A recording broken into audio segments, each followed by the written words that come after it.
dulu.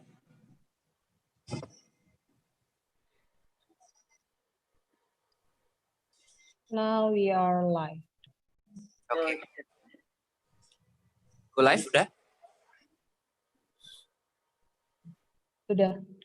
Oke. Good evening everyone. Selamat malam semuanya. Kita berjumpa lagi pada pertemuan Canisius Catechism Club.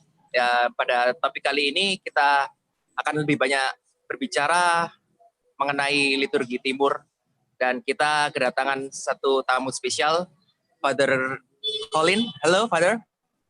Hai, good evening. Oke. Oke, jadi seperti yang sudah dibilang di dalam poster, jadi kita akan memulai acara ini, dan sebenarnya nanti sesi akan lebih banyak dalam bahasa Inggris. Jadi teman-teman yang mungkin perlu nanti akan pada kesempatan selanjutnya akan kami usahakan untuk berikan subtitle yang mungkin kurang berbahasa Inggris. Sebelum kita memulai sesi ini, terlebih dahulu mari kita bersama-sama berdoa dalam Bapa dan Putra dan Roh Kudus. Amin. Ya Allah Bapa yang pengasih, kami bersyukur kepadamu atas segala rahmat penyertaan-Mu pada hari ini, hingga kami pada malam hari ini boleh berkumpul untuk mengadakan sesi bersama Father Collin. Berkatilah kiranya beliau, semoga beliau mendapat anugerah-Mu untuk menjelaskan apa yang akan jadi kami bicarakan pada malam hari ini. Kami semuanya dalam tamu dengan pengatakan Yesus Kristus Juru Selamat kami. Amin. Okay, Father, let's start the session, and you can present the session now. Okay, sure. All right. So, well, good evening. Good evening. Today, I will present I will introduce all of you to the Byzantine Liturgy. Okay, and I will look at the Byzantine Liturgy specifically from a historical development.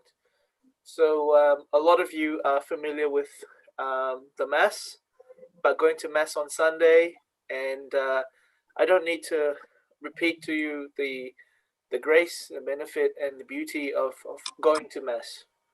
Just the beauty of going to Mass. But what I'm hoping to show you today is Mass from a different perspective, and probably the history of the development of the celebration of the Eucharist from the Byzantine tradition. Well, to show you the development of the Byzantine rite historically. Okay, theologically, we know what it is. We know the beauty of it, and we, I won't repeat myself too much there. Okay, so next.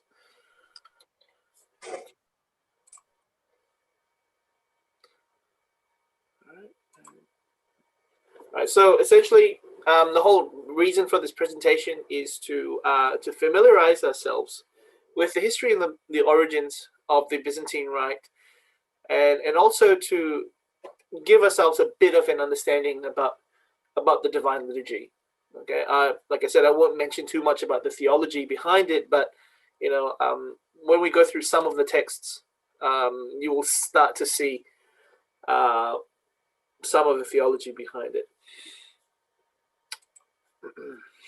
So the presentation will cover basically a general overview. Okay, I won't go into too much detail because the history of the Byzantine liturgy is so big, so vast, and so there's just too much to mention there, and so I will talk about the development of the Byzantine liturgy within the area of Constantinople, because that's where it all that's where it starts. Anything that happens after that, say specifically in Russia or even in the Middle East, all those are things that all those are what we call local developments. Okay, but what it serves to show is that liturgy, and especially in the Byzantine sense, is something that continuously evolves. It's not something that is static. Okay, and now the other thing as well is that about the Byzantine Rite is that really it's not just confined to the Eucharistic liturgy. It's not just confined to the Mass, but there's so many other things. But in today's presentation, we won't be looking at. We'll just look specifically at the Eucharistic Rite, so the Divine Liturgy itself. So I won't really make too much mention, or I won't really spend too much time on the liturgy of the pre-sanctified gifts. So we might probably cover that in questions and answers, but probably not now. Maybe towards the end, after I finish the presentation. Okay, so anything that I don't cover in this talk tonight, we will be able to perhaps cover in questions and answers. So the origins of the Byzantine liturgy. Okay, if we want to talk about the origins of the Byzantine liturgy, a lot of it has to do with the fundamental documents that relate to tradition in the Christian Church. So a lot of the documents, a lot of the tradition in the Church, we say would be is common to the East and the West, can be found in the documents that you see on the screen right here. So the Didaskalia, the Didache is probably the most important document, because it's the document that is sort of that details the tradition of the 12 apostles, and it's written very soon after the letters of the New Testament. So it's a very early church document, and so the Didache is really the most fundamental document, because it teaches us about how to baptize someone. When you're baptizing when you're going to baptize someone, what do you do? When you celebrate the Eucharist, what do you do? All right, and then after that, it flows over to other documents like the Didaskalia, which is also circa 230 AD. And then in Rome, we have the apostolic tradition. And all of these fundamental documents flow over into other documents like the apostolic constitutions, the Testamentum Domini, and the canons of Hippolytus. So primarily all these documents, with the exception of the apostolic tradition, which dates back to 215 AD, a lot of the documents here are primarily directed towards the church in Antioch, Syria, and Egypt, Alexandria, so like the canons of Hippolytus. So these are the fundamental sources of Christian liturgy. And if you were to do a proper study on the Roman Rite as well, you'd be very, very, you will find out that these documents were also foundational to the development of the Roman Rite as well. Okay, but we won't go too much into that. But these are the sources of Byzantine liturgy, or of any Christian liturgy, really. And if you were to do some sort of study on the liturgy, this would be a good place to start. You would see what the early church did prior to us knowing about the Alexandrian Rite or the Coptic Rite, prior to knowing about the Antiochian Syriac Rite, the Rite in Jerusalem, the Rite of Ethiopia. All of them have their foundations in these few documents right here. Okay, very foundational. But let's move on to the Byzantine liturgy. So when can we talk about the exact date of the Byzantine Rite? When did it happen? When do we say it started? So really, the Byzantine liturgy or the Byzantine Rite, its actual start date, okay, can be traced back to the legalization of Christianity as a state religion in Rome, in the Roman Empire, by Constantine in 313 AD. So Constantine, as you know, was a pagan, and Christianity up until that period of time was really an illegal religion. And basically anyone who was a Christian, if you were caught being Christian, basically there was persecution, meant a lot of bad things. lots of bad things for people who were Christian in the Roman Empire. But when Constantine became when Constantine became emperor, things started to change. Okay, and then in 324 AD, Constantine transfers the imperial capital of the Roman Empire from Rome to Constantinople, or Byzantium, in 324 AD. Okay, so this happens just before the Council of Nicaea, the first Council of Nicaea, which basically dealt with the problem of Arianism and clarified the question of the Trinity, or did it? Okay, of course, councils may decide something, but the problems that follow after councils also happen, and they take a very long time. Okay, so interestingly, even after the transfer of the imperial capital from Rome to Constantinople in 324 AD, Christianity only became the official religion of the Roman Empire in 380/381 AD. Okay, and this was around the time the second council had to be called, the first council of Constantinople, which basically followed on from the first council of Nicaea. Okay, and this was where the whole dogma of the Trinity was really defined, and Arianism completely destroyed. Well, destroyed ideologically. So there was really no reason to be Arian anymore. Okay, so it is around this time that the Byzantine Eucharistic liturgy comes to shape.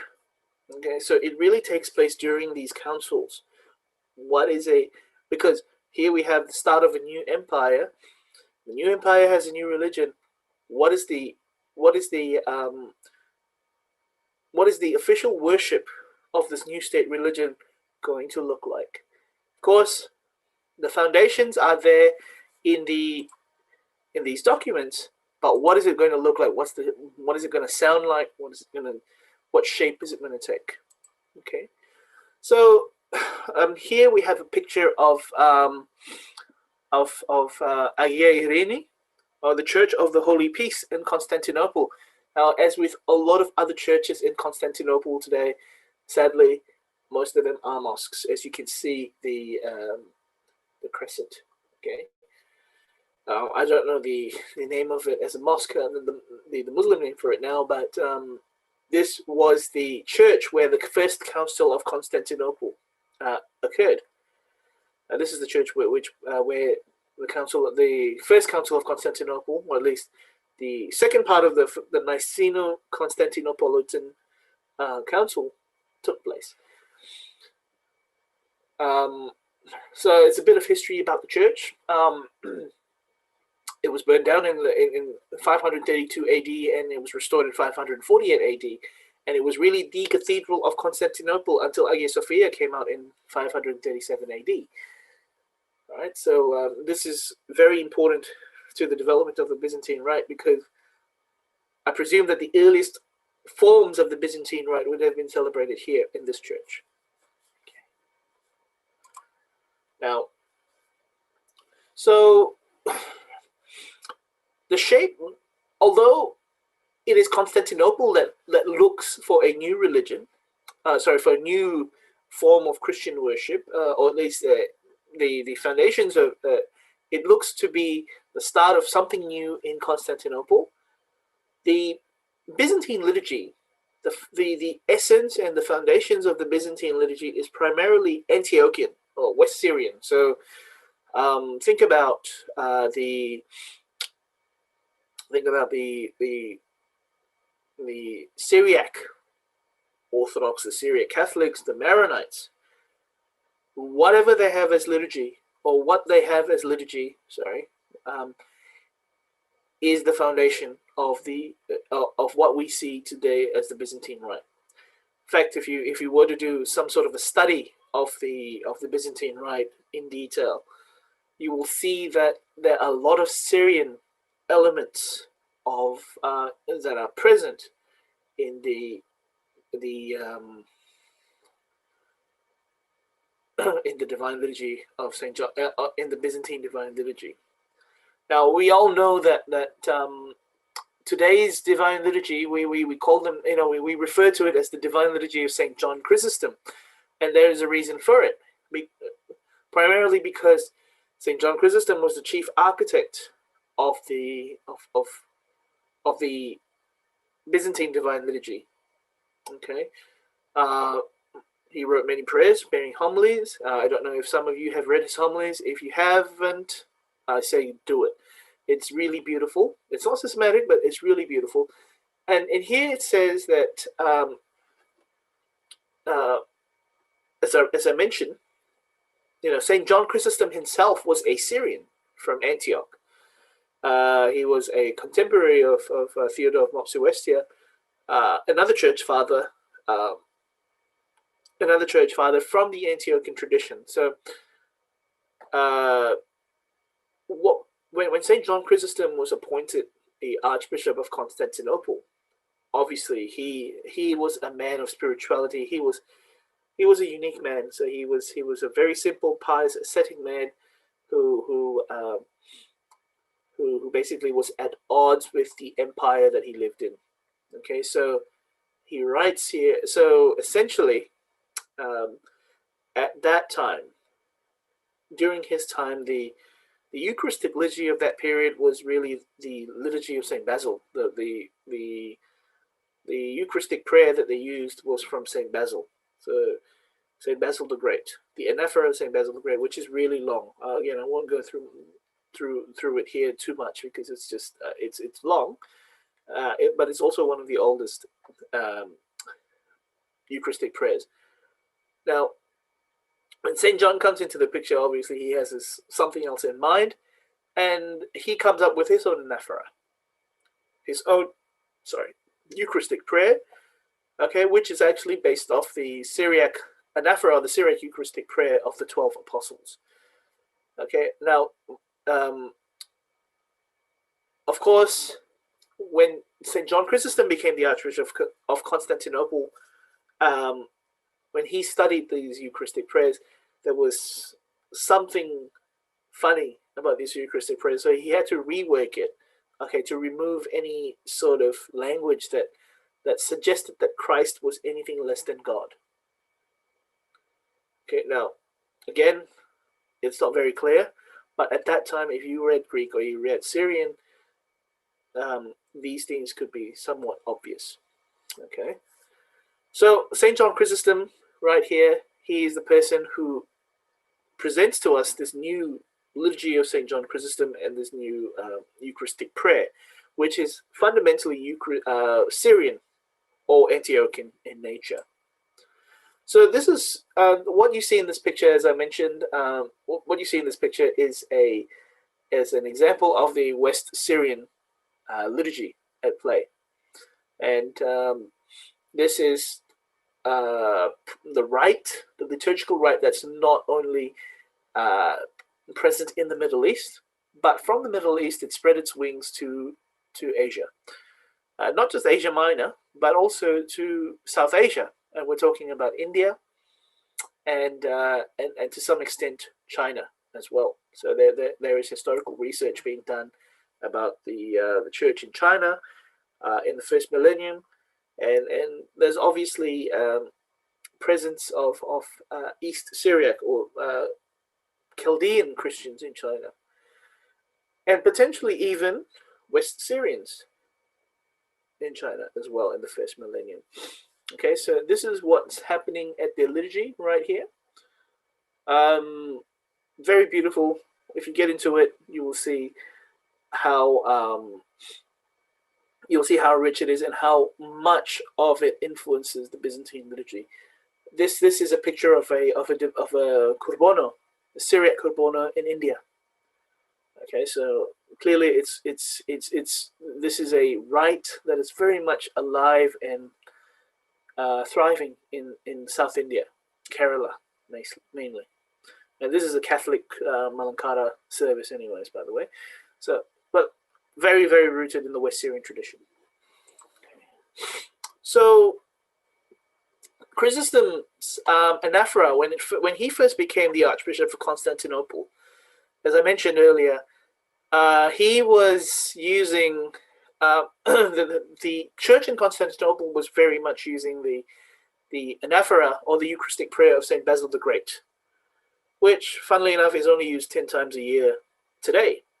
Okay, this was, we're talking, it took at least 400 years before St. John Chrysostom's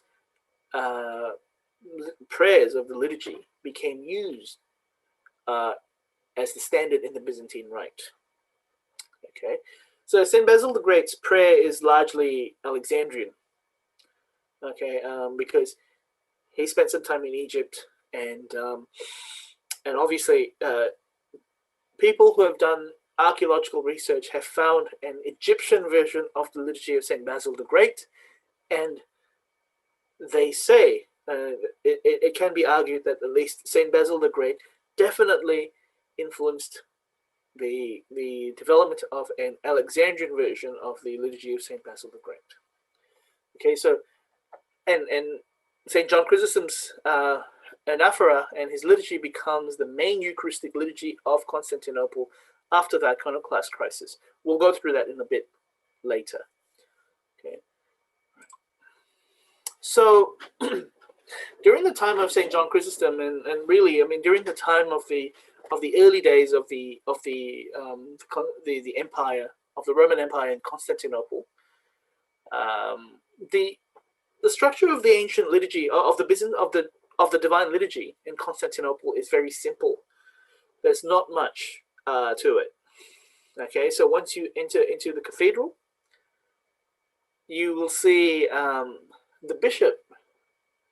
The bishop enters after everybody. He comes in, and then he comes to the front of the church, to the altar. It says, "Peace be to all," And after that, there will be readings. So you could see that after the readings, and in the early days of the Byzantine liturgy, there was a reading from the Old Testament. There was a reading from the Psalms, and there was also a reading from the New Testament and a reading from the Gospel. And interestingly enough, after every reading, there was a homily. So you could imagine how well versed, or at least we'd like to think, how well versed the faithful were with the Word of God, because they heard 4 homilies, at least 3 to 4 homilies, every time they went to church. Not 1, but 4. And all of them a lot longer than the 1 homily that we have at a Mass at any given time. And then after that, you have the dismissal of the catechumens and the penitents. You know how we say, in the Byzantine liturgy, there is a time where we say, the doors. In wisdom, let us be attentive. When we say, catechumens depart, let all catechumens depart. There is a halfway point where people who are preparing to become Christians and people who are who need to go for confession will all be asked to leave, because what is about to happen at the liturgy, the Eucharist, is something that only the faithful and something only the people who are in a state of grace can fully participate in. Okay. So you have so after people have been dismissed, you've got the prayers of the faithful, the litanies, and then you have the entrance of the gifts, what we call the great entrance. So the deacons would bring bread and wine, the bread offerings from the faithful, from the sacristy, right at the front of the church, bring it into the entrance, and then the bishop and his priests will exchange the kiss of peace, and then they celebrate the Eucharist, which is the anaphora. The anaphora is the Eucharistic prayer. they start to celebrate the Holy Offering, and then there's communion. Okay, now St. John Chrysostom welcomed everyone to communion. If you read his homily for Easter Sunday, you'll see that all are welcome to the feast. But clearly, people who are not ready to receive on a normal Sunday would not be admitted, obviously. Okay? People who are not in the state to receive will not receive. But for St. John Chrysostom, the Eucharist was the only time, was one of those very few times where king and peasant, rich man or poor man, irrespective of what status you are, this is the only time in the church, this is the only time where you are equal. There's no such thing as king or peasant. That's how seriously he saw the Eucharist. Okay, and so that's for some reason, there is a reason why St. John Chrysostom is known as the Eucharistic Doctor. So if you were to do some study on the Eucharist, you will see how much of St. John Chrysostom's letters and his works influence the Byzantine tradition. Okay, so after St. John Chrysostom, the second phase of development in the Byzantine liturgy is what we call the imperial phase. Okay, so this is the time. This occurs probably about maybe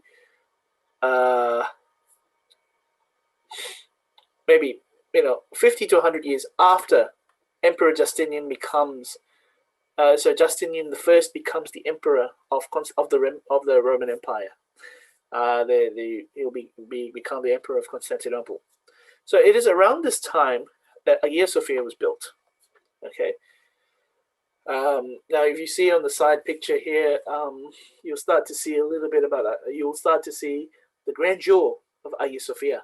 It is what a Byzantine church should look like. It's the dream. But alas, very sadly, we know what Hagia Sophia is today. It is not a church anymore. It's a mosque. It was a museum. After it became a church, after it fell, it became a mosque. Then it became a museum, and then as of early this year, it went back to becoming a mosque again.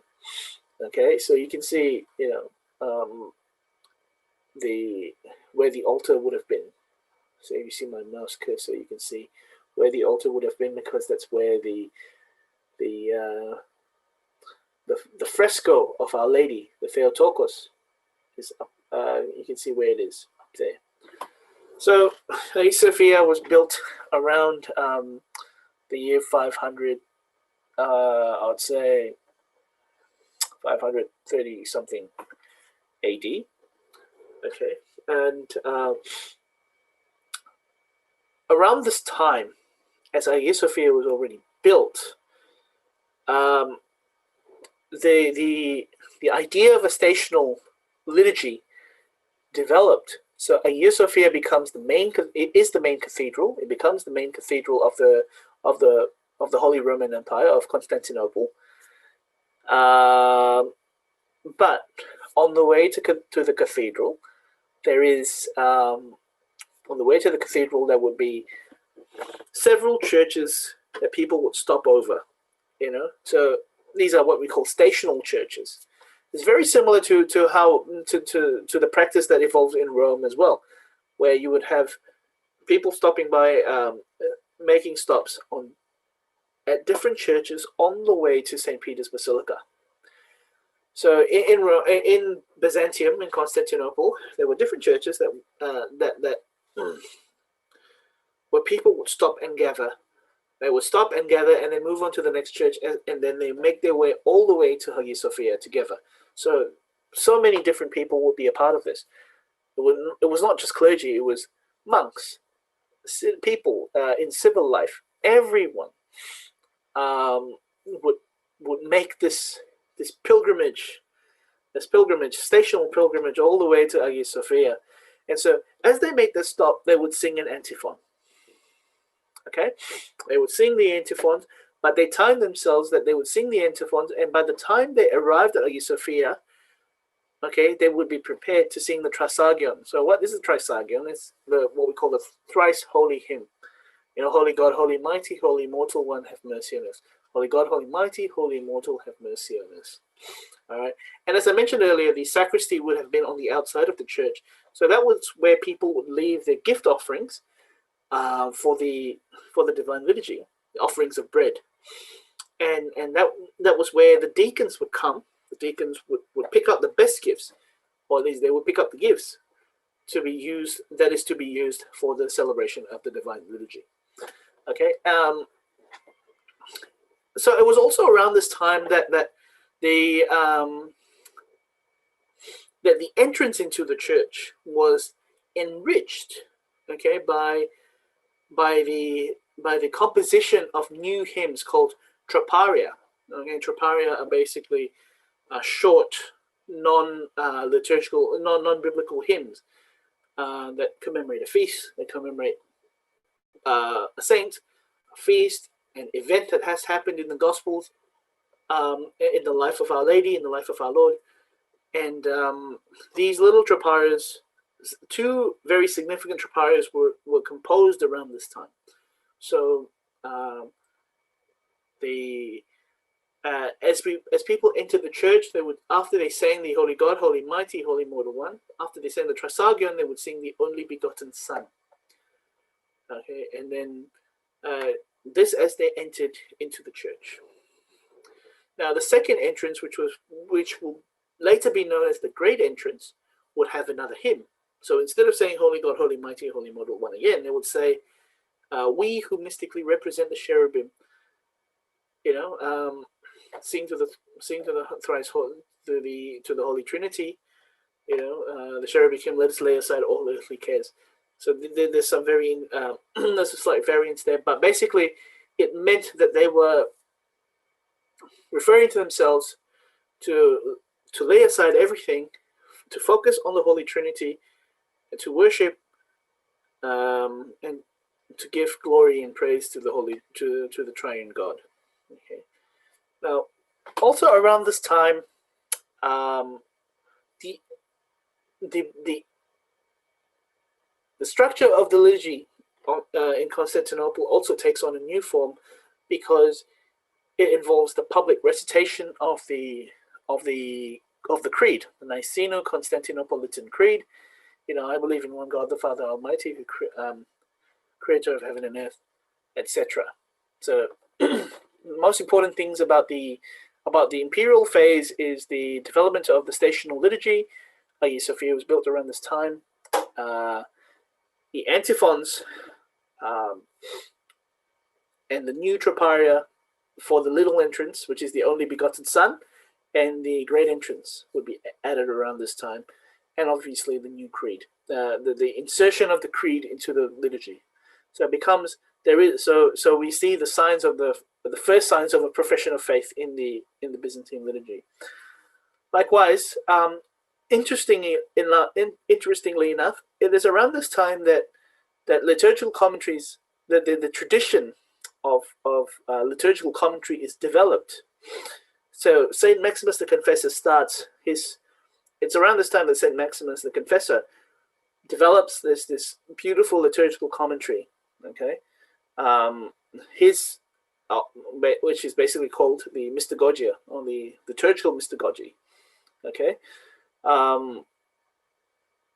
so people can start to connect better with the Divine Liturgy, and they see how it relates to them in some way. Okay, so I'll give you an example. Some highlights of what of the liturgical commentaries from Maximus the Confessor. So this is from his ecclesiastical Mystagogy. Okay, it's not very thick, but to try and sum it up in 5 sentences, what does Maximus say? Okay, he talks a lot about the church.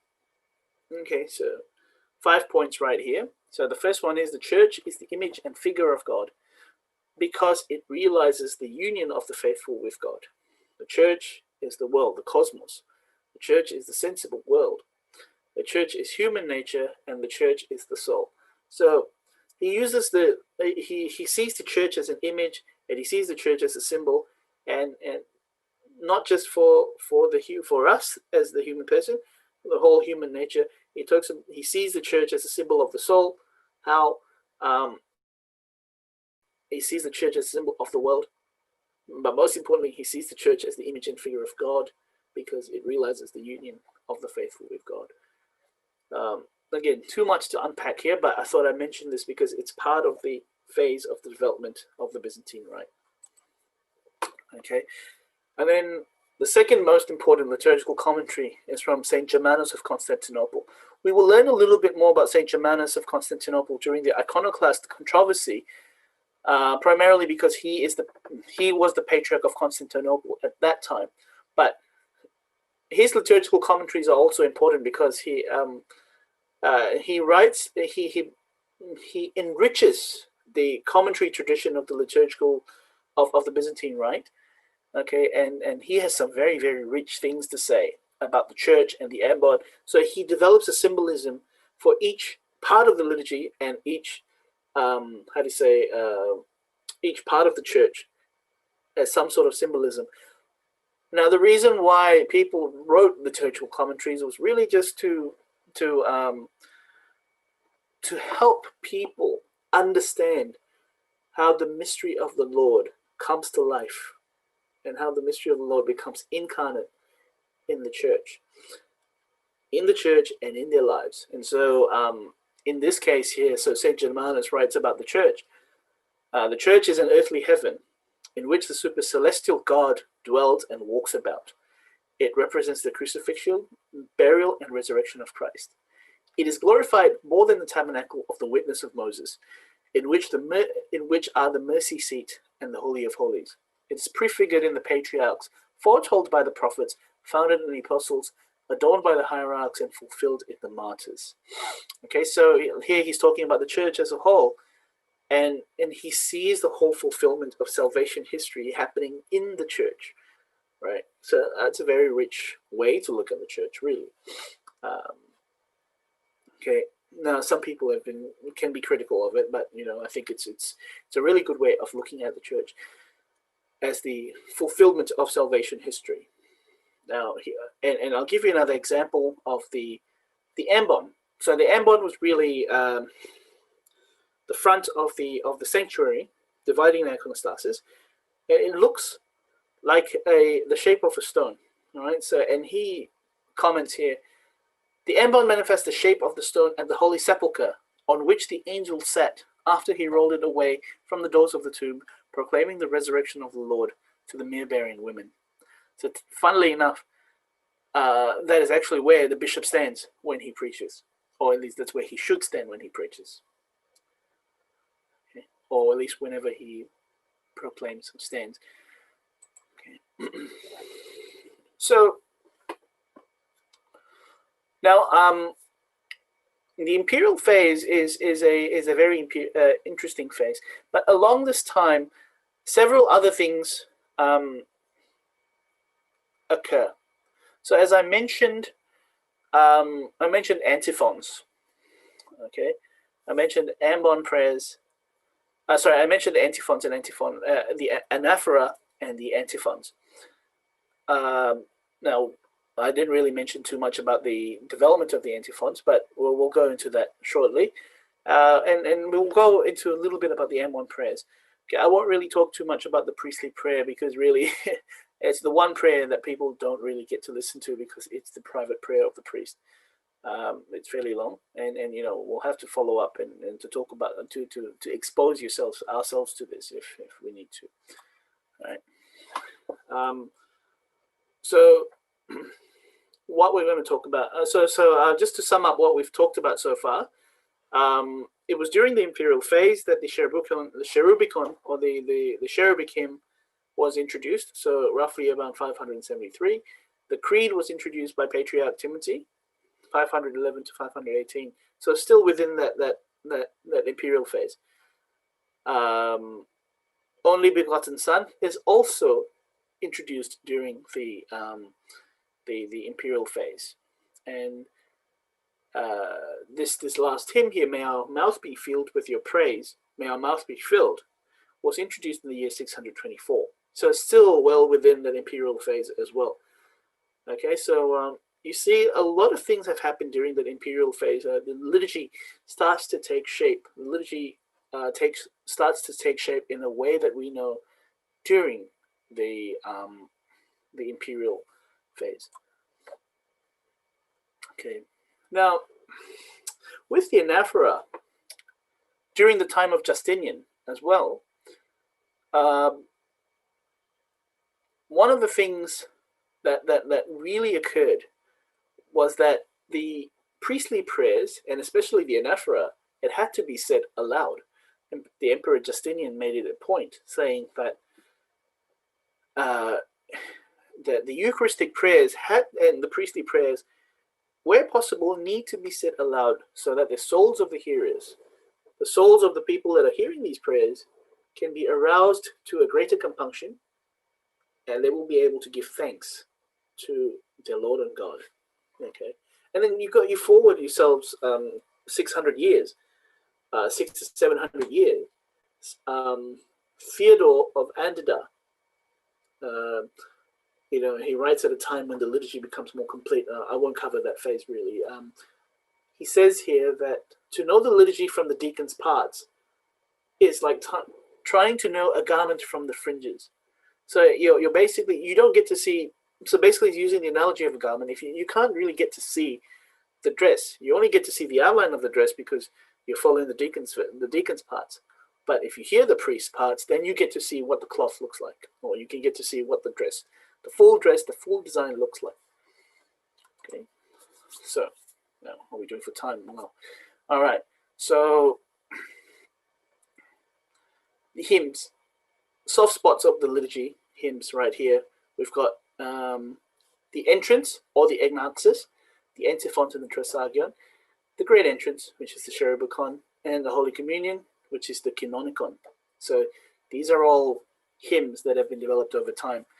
Okay, now we'll talk a little bit more about the antiphon.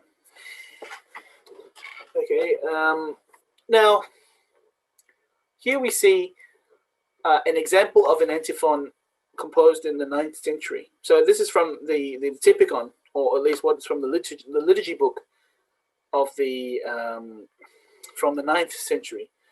So roughly around the time after the victory of icons. Okay, it says here. So this gives you an idea of what the liturgy looked like in the church in the 9th century. So after matins in the great church, the patriarchal procession goes to St. Athanasius at the portico of Domnin. There, 3 antiphons are said. Psalm 119, Psalm 120, and Psalm 121. So for each psalm, there was a response. So have mercy on us, O Lord, lover of mankind, and save us, O Christ, our God. Psalm 120, the response was through the prayers of the Mother of God, O Savior, save us. And then for Psalm 121, the response was a simple Alleluia. After the 3rd antiphon, the prayer of the trisagion was said, and immediately on the ambon, the psalmists begin the processional troparion, tone 6, have mercy on us, O Lord, have mercy on us. The procession goes before him, and the psalmist chants, glory be to the Father. The deacon says the great litany, and the psalmists begin the troparion, tone 5, the miracles of your holy martyrs. When we arrive at St. Sergius in the New Palace, we sing glory to the Father and this troparion. There are no antiphons, but immediately the trisagion is sung. Now, I just added it there for a bit of just to see what the liturgy looked like in history. Okay, but it also shows you, it gives you an idea of the order of the liturgy at that time.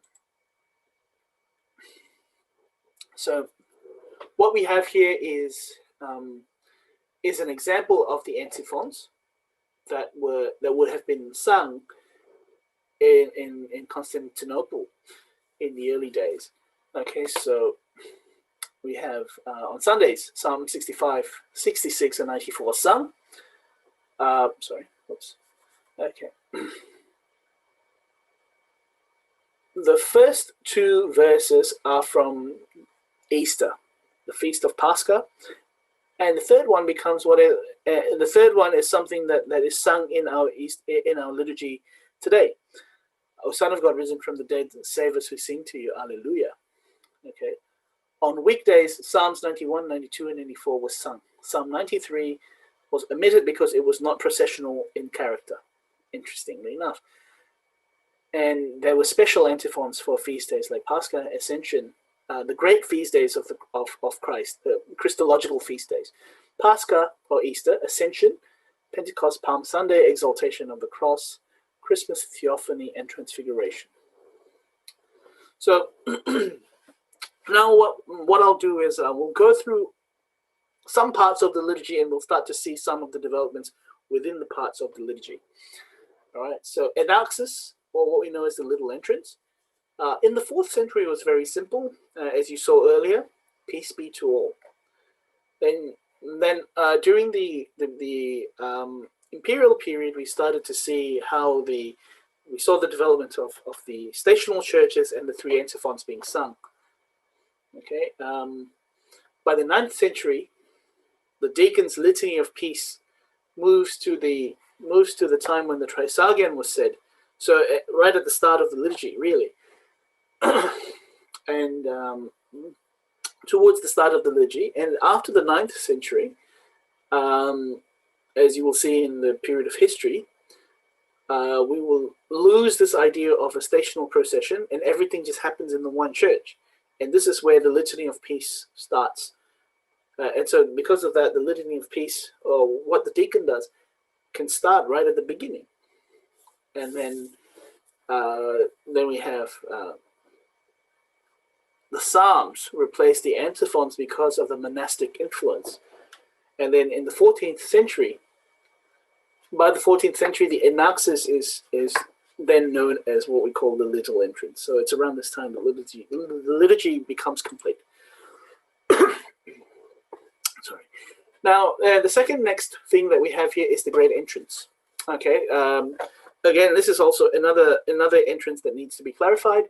Now, in the initial, like I said, in the initial divine liturgy, the initial order of the divine liturgy, the great entrance was only done by the deacons. Why? Because the deacons would go out to the Scuffilafion or the sacristy that's outside, okay, and they would go and pick out the gifts for the holy offering, and they would go back up to the altar. And as they did that, they would sing Psalm 23. Now, presumably, you all know what Psalm 23 is. The Lord is my shepherd, I shall not want. Okay, and then in the 6th century, they developed this. During the imperial period, as I mentioned, they start to sing the Cherubicon. Now, in the 9th century onwards, the priests become a part of this entrance.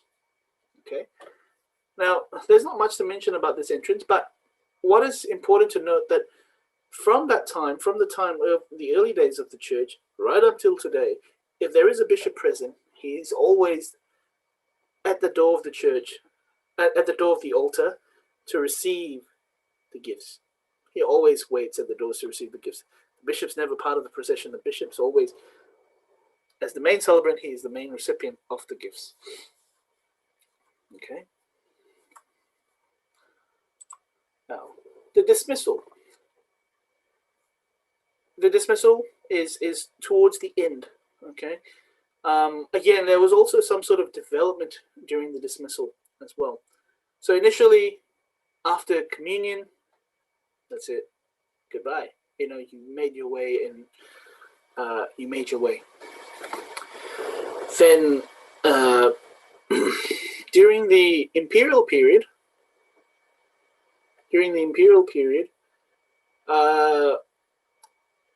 we started to develop this prayer behind the ambon.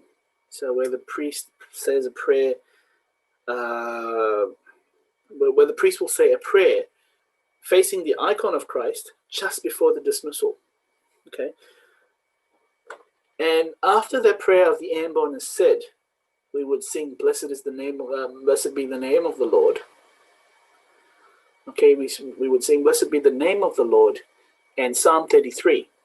Okay, so it is around this time that the antidoron, the holy bread, the blessed bread that was not used for the Eucharist, would be distributed as a as a token of appreciation for coming to the liturgy.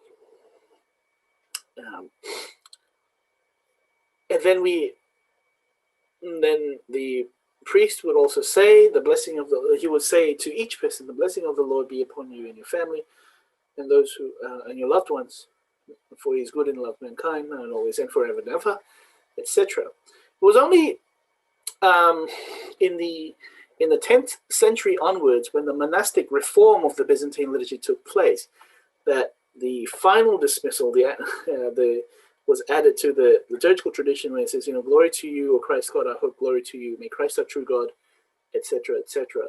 That's monastic. That is an addition from the monastic tradition. Okay, and I'll explain why as well, because we have a few other phases to go. Okay, so now one of the most interesting parts of the Byzantine liturgy is the prothesis, or the preparation, the rite of preparation in the Byzantine tradition. It's a, how do you say, we don't really have it. I've not really seen it in the Roman Rite, or at least if there is one, I'm not too sure. I don't know about it. But in the Byzantine tradition, to prepare the bread and the wine has in itself become a rite. Okay. So obviously, prothesis means two things. It means the table upon which the rite is performed and the rite itself. Okay. Most people would know it by the other name, proscomedia. Okay. But again, it's not really proscomedia, because if you talk about offertory in the Roman Rite, what is the offertory in the Roman Rite? Two very different things. Okay, I think when we say what is an offertory in the Roman Rite, I mean it's something more accurate. Proscomedia is not the right word, so we will just say it. We'll just use the rite of preparation. So it's essentially the part where the priest prepares the bread and the wine for the celebration of the Eucharist. Okay. All right. So the prothesis, the rite of preparation, really only takes shape during the 8th century, which is during the time of St. Germanus of Constantinople. St. Maximus the Confessor, who writes in 628 AD, says, the deacons simply choose loaves of bread from those offered by the people, and so, like as I mentioned, they go out to the scufilafion or the sacristy outside. They pick out the best. They pick out the bread, and then pick up the wine. They pick out loaves of bread. Okay, and then they bring it back to the sanctuary. They set them on the discourse, and they basically pour wine into the chalice immediately before the great entrance. Okay, it was just really a process, but there was nothing ritual about it. There was no prayer. There was nothing. It was just something you had to do. It was like a chore. Okay, that you just had to do to prepare for the liturgy. But almost 100 years later, St. Germanus of Constantinople develops this whole fine commentary, a very meaningful commentary about what we're supposed to do during the preparation. So, for example, you see the picture here, there is a lance. Okay. And you see the particles of bread that's prepared on the Eucharist, for the Eucharist. St. Germanus writes that the lance is what pierces the body of Christ. And the body of Christ is right here. Okay, the lamb. I'll show you what it means after that. Okay, it says here, the piercing of the bread with the lance, as Christ was pierced on the cross, just as Christ was pierced on the cross, with the formula, like a lamb led to the slaughter from the Psalms. Okay, right, so if I got you hungry yet, we'll see. Okay, so I won't go too much about the prayer of preparation. There is a prayer. This is the prayer that the priest says. What is most important about this prayer is that from the earliest days of when the prothesis rite was developed until today, this prayer is still being used. Okay, God our God has sent forth the heavenly bread as the nourishment of the whole world, our Lord God Jesus Christ, Savior and Redeemer and Benefactor. To bless and sanctify us, bless these gifts placed here before you and accept them on your holy altar. Remember as the merciful lover of all, those who brought the offerings and those for whom they are being offered. Keep us blameless in the celebration of your holy mysteries. Beautiful. It's a prayer that we still use today. Okay, so as the prosthesis was being developed, okay, from what you saw in the short commentary from Germanos of Constantinople, we saw that there were formulas in place. We saw that we saw that there were formulas being developed for the cutting of the bread and the pouring of the wine. There were also, and slowly we started to develop bread particles and what they meant. Okay, so the big square piece represents the lamb, the triangle represents the Mother of God. Okay, the lower particles here represent the commemorations of the living and the dead, and then here the apostles and the martyrs. Okay, and then the other cool thing is that we started to use incense at the preparation. Okay, incense was primarily used during the gospel and probably during the Eucharist, but here we start using incense as part of the preparation rite. Okay.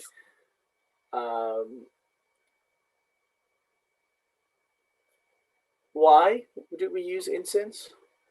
Because it was a preparation of the offering, and we didn't want to lose sight of the fact that, you know, this was a preparation for a sacrifice. It was not just a preparation for anything, but it was a preparation for a sacrifice, the Eucharistic sacrifice. It was really only around the 13th century that the prosthesis became complicated, because, you know, the amount of people that we had to commemorate could take about a page and a half. So if you have commemorations, you would of the living, of the dead, of any intention that you might have, it would all be covered in that one liturgy. Okay. So what are the formulas? All right. What were the formulas that we were talking about? Now, if you see this picture right here, you see the priest slowly cutting bits and pieces of the bread. Okay. Now, the lamb, as I mentioned, is a square piece. So if we go back to the previous slide, this is the lamb right here. Okay. So a lamb being a square has got four corners. 1, 2, 3, 4. All right. So for each incision, okay, for each corner, there is a saying the priest would say. So when he cuts the top, when he cuts the right side of the lens when he makes an incision on the loaf, when he cuts the right side, he says, like a lamb led to the slaughter on a sheep. Before the shearers, he was silent and opened not his mouth. In the next corner, in his humiliation, judgment of him was taken. Then the next corner, who shall declare his generation? And in the fourth corner, for his life is being cut off from the earth. Right? And then on the lamb, there is a square piece. And so that now that you've cut the loaf out, you've got a square piece. Okay, the lower right side of the lower right side of the loaf that you've just cut of the lamb is pierced with the lance. So it's stabbed. The priest will stab the lance into the lamb, the loaf of the lamb, and he would say, he would recite from the Gospel of John, one of the soldiers pierced his side with a lance, and immediately there flowed out blood and water, and he who saw it has borne witness, and his witness is true. So this is about the time where we pour wine and water into the chalice. Okay. So this is what this was the slide that I was hoping to show earlier, but looks like I should have shown this earlier. What you saw on the discourse in that picture just now. So what you see here, okay, this is the explanation for it, really. Okay. So as I mentioned, the lamb. Four corners, as I said, the lamb. Okay, and then the stab would be made around here, and then the priest would say, you know, like he would mention how Christ was pierced with the lance, and water and wine flowed out of his body. Water and blood flowed out. Okay. But the right big triangle is the Theotokos, the Mother of God, the commemoration for the Mother of God. So this would be for the angels and saints and the martyrs. And then down here would be the living, and down here would be the dead. Okay, so it gives you a basic idea, the basic idea of what it looks like in our of what the preparation rite looks like. Okay, and like I said, the rite of the preparation, why used incense, why incense was used is because it was an anticipation or foreshadowing of the Paschal mystery, or the mystery of the Passion, which is to be enacted in the anaphora. So it's a pre-Eucharistic sacrifice, if you will call it. And you'd see the whole on the discourse, you would see the whole church, the saints, the church militant, the church triumphant, the saints, the living and the dead.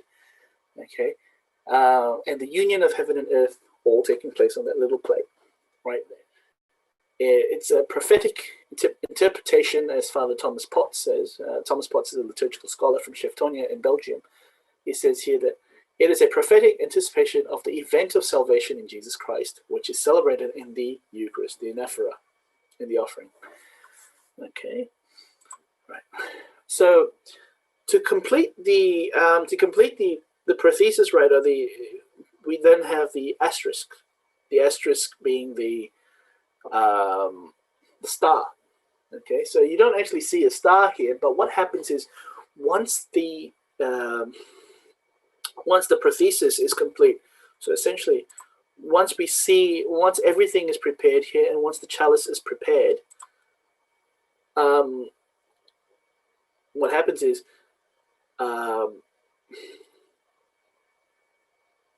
the priest would take the asterisk, and he would say that it is upon the star that the child was born. Okay, so the asterisk was really just a sort of a thing to keep the bread from moving or falling off the discourse, but it acquired a theological symbolism, the Star of Bethlehem. And so some asterisks, some more ornate asterisks that you see in the Byzantine, in liturgical shops, actually have a star hanging down from it. Okay, again, practical things took on theological meanings. Okay, so the rite of the prothesis, initially, as I mentioned, was really the role of the deacons. Okay, but over time, it had to be the role of the priest. It had to be the role of the priest because apparently deacons were being negligent. Now, I hope I'm not being negligent, but I mean, if I had to do this right, I would take it very seriously. But the early days of the church was a very difficult time, so you had priests and deacons and bishops who were just equally as negligent. And so, sadly, for this reason, I think deacons were negligent. Okay.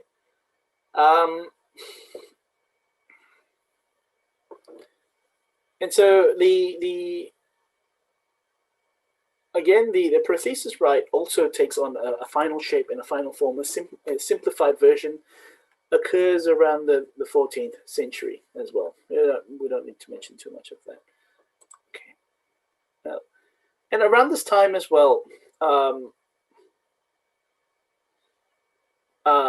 during the iconoclastic, so what has happened is also the Old Testament readings. Now, I was actually meant to mention this somewhere during the iconoclastic crisis. Okay, but I'll mention it here anyways. Old Testament readings disappears by the time of Germanus of Constantinople. Okay, and really today the only thing remaining in the Byzantine rite that is from the Old Testament is the Prokimenon, which is recited just before the New Testament reading. So the letter of St. Paul, the Acts of the Apostles. It's very similar to the responsorial psalm in the Novus Ordo.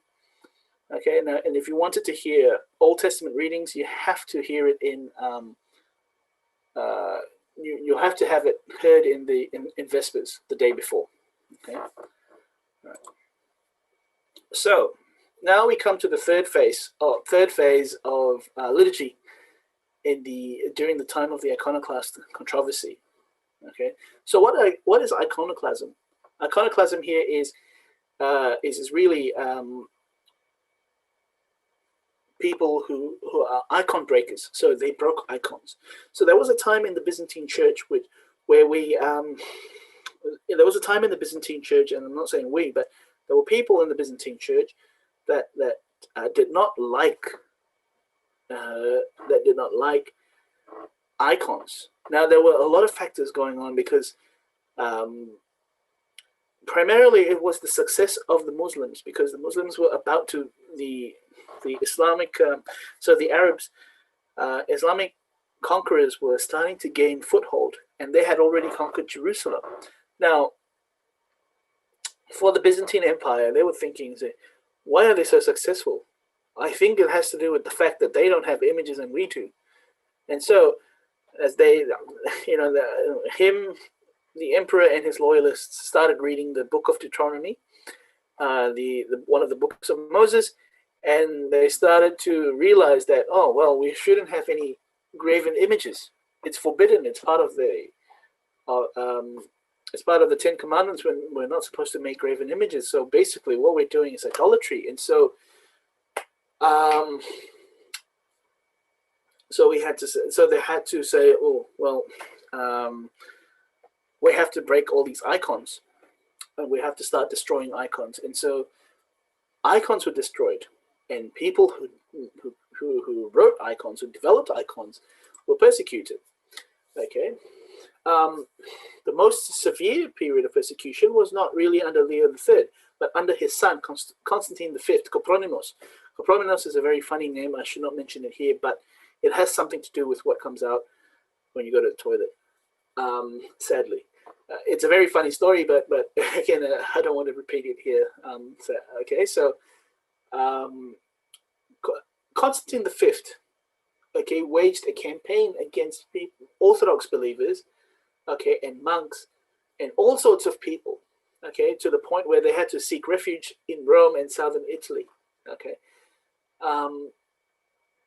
and you see on the left side here, there is a patriarch of Constantinople actually painting out, trying to blank out a fresco, an icon of Christ. And he says, and his reasoning here is that if an image of Christ pictures only his human nature, it severs the nature from his divine nature, and therefore it is a false image of Christ. So Constantine V convokes the Council of Iria in 754, and he condemns icons. Basically says, no, this is heresy. And so churches became bland, and there was nothing. But of course, 30 years later, the council was overthrown by the Second Council of Nicaea, which restored icons temporarily.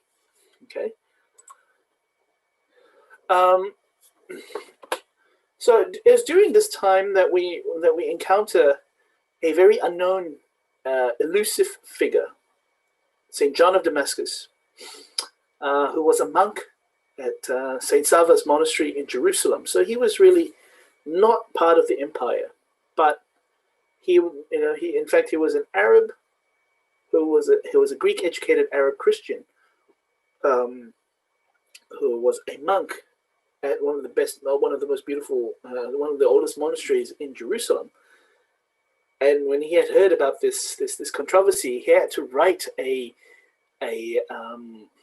beautiful treatise, a defense and apologetic for images in the church. And so so basically his whole biblical reasoning is very simple. He who has seen me has seen the Father, quoting Jesus. He who has seen me has seen the Father. So he develops this whole beautiful apologetic. I won't go into too much here because we're running out of time as well, but it's a very, very good it's very good reading, to understand where our understanding of images comes from. Okay. So, as I mentioned,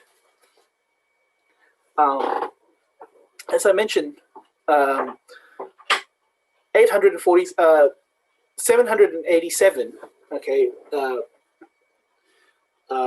Icons were restored to the church briefly, but then the emperor that came after that restored iconoclasm. He said no, and so this meant that icons that other people had to develop another defense of icons, and so we see that in the work of Saint Theodore the Studite. Okay, and so Theodore the Studite and Patriarch Nicephorus of Constantinople develop a new theology of icons based on what was presented by John of Damascus beforehand. And finally, on March 11th, 843 AD, the church was successful, and it was a victory of orthodoxy. So finally they have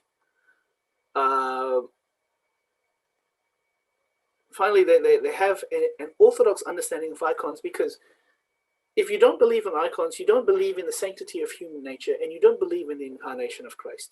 Okay, so the whole theology of icons is really just hinged on the fact that because of the incarnation, we now know the face of God in Jesus, and we also know the sanctity and the dignity of human nature. Now, if Christ hadn't become human, then human nature was not worthy of being saved.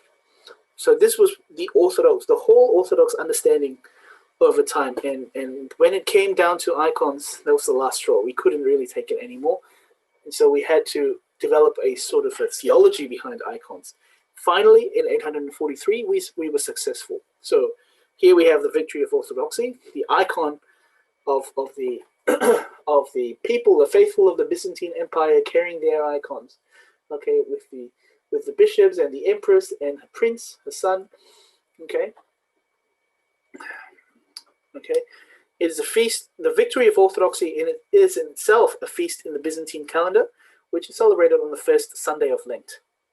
Okay, and really it means for us that we ourselves, by virtue of baptism, are icons too, are icons of Christ, just as Christ is the icon of the Father.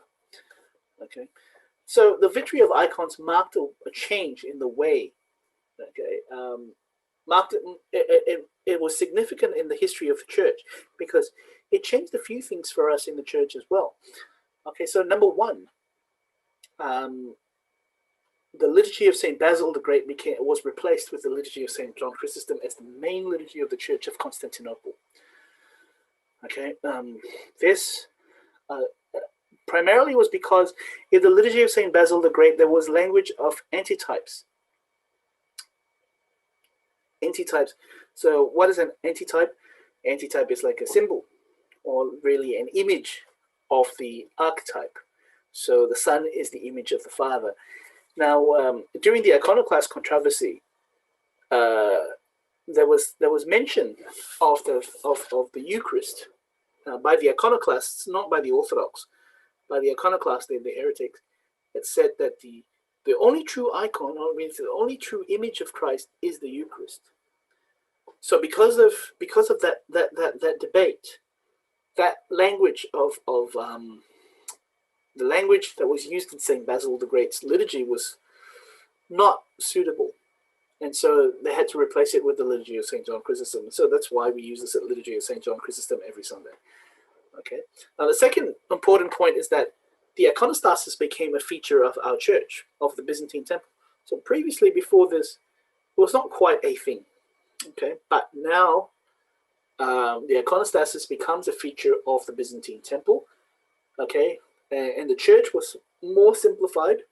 Okay, in doing so, the church became more simplified, and or at least liturgy became more simplified. And instead of ornate processions and stational processions, etc., what has happened is the church gets decorated with frescoes and icons of saints gathering in the church together. So the church does look crowded when you have saints, when you have these frescoes. Okay, and the other thing as well is that the monks who were persecuted during the time of the iconoclastic crisis, they come back into the fabric, into the life of the church. Okay, so what happens here is that they introduce some elements of the monastic prayer life, some elements of the monastic liturgical practice into the wider practice of the Byzantine liturgy.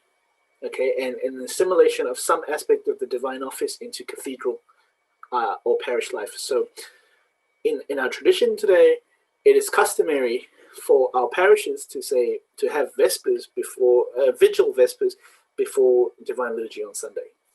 Okay, so yeah, next. All right, so here this is what the victory of icons. This is an impact of the victory of icons. Okay, so in this beautiful church right here, if you can see it, is the Basilica of St. Peter and St. Paul in Harissa in Lebanon. Now, it's not a very old church, mind you, but it exemplifies what I'm hoping to, what I've hoped to say about a victory of icons. I mean, you see the iconostasis right down here. Okay, and then you see the layers of the fathers of the church. Okay, right here, and then on top of that, you see the apostles receiving their communion, and then the platitera, the Our Lady who is more spacious in the heavens. Now you see on the sides up here, you see sort of frescoes from the scriptures. Okay, and you would see some of the inscriptions in Arabic at the top. Okay, and you'll see frescoes of saints on the side here. So very interestingly, I think I can't see who this is, but you can see Saint Charbel, Maronite saint, right here. And interestingly enough, you can see Saint John Paul II, Pope John Paul II, in here as well. Okay, so this is the bishop's throne right here. This is the ambon from where the preaching and the proclamation of the word takes place. This is where the choir sits. Okay, the choir sits here, and then they will gather here to sing. Okay, and yes. So, and this is really where, this is the royal doors, and behind here is where the Eucharistic celebration takes place. Okay. All right. Now, monastic reform. So we mentioned a little bit about monastic reform. Okay, in 799, we have Saint Theodore the Studite. So I mentioned briefly about Saint Theodore the Studite, who is a second defender of icons, of the theology of icons, and he does so in the years between 787 and 787 and 843, up until the victory of Orthodoxy, March 11th, 843. So he is not a bishop. He is not he's not a big figure, but instead he was the superior of the monastery, the Studion in Constantinople. Okay, now Saint Theodore was somewhat he was interested in revitalizing monastic life in the city. He was not a, how do you say, he was not a bishop. He didn't have intentions to become a bishop, but he wanted to intensify monastic life in the city so that people would have a spiritual presence to go to. Okay. And he says here that I seek that divine or human help that will allow me to save myself and to be able to renew the life which brings salvation, to trace out its path, to put our affairs in order, and to return to that ancient form of life, prayer, monastic life. Okay, and so now one of the interesting things about the monastery is that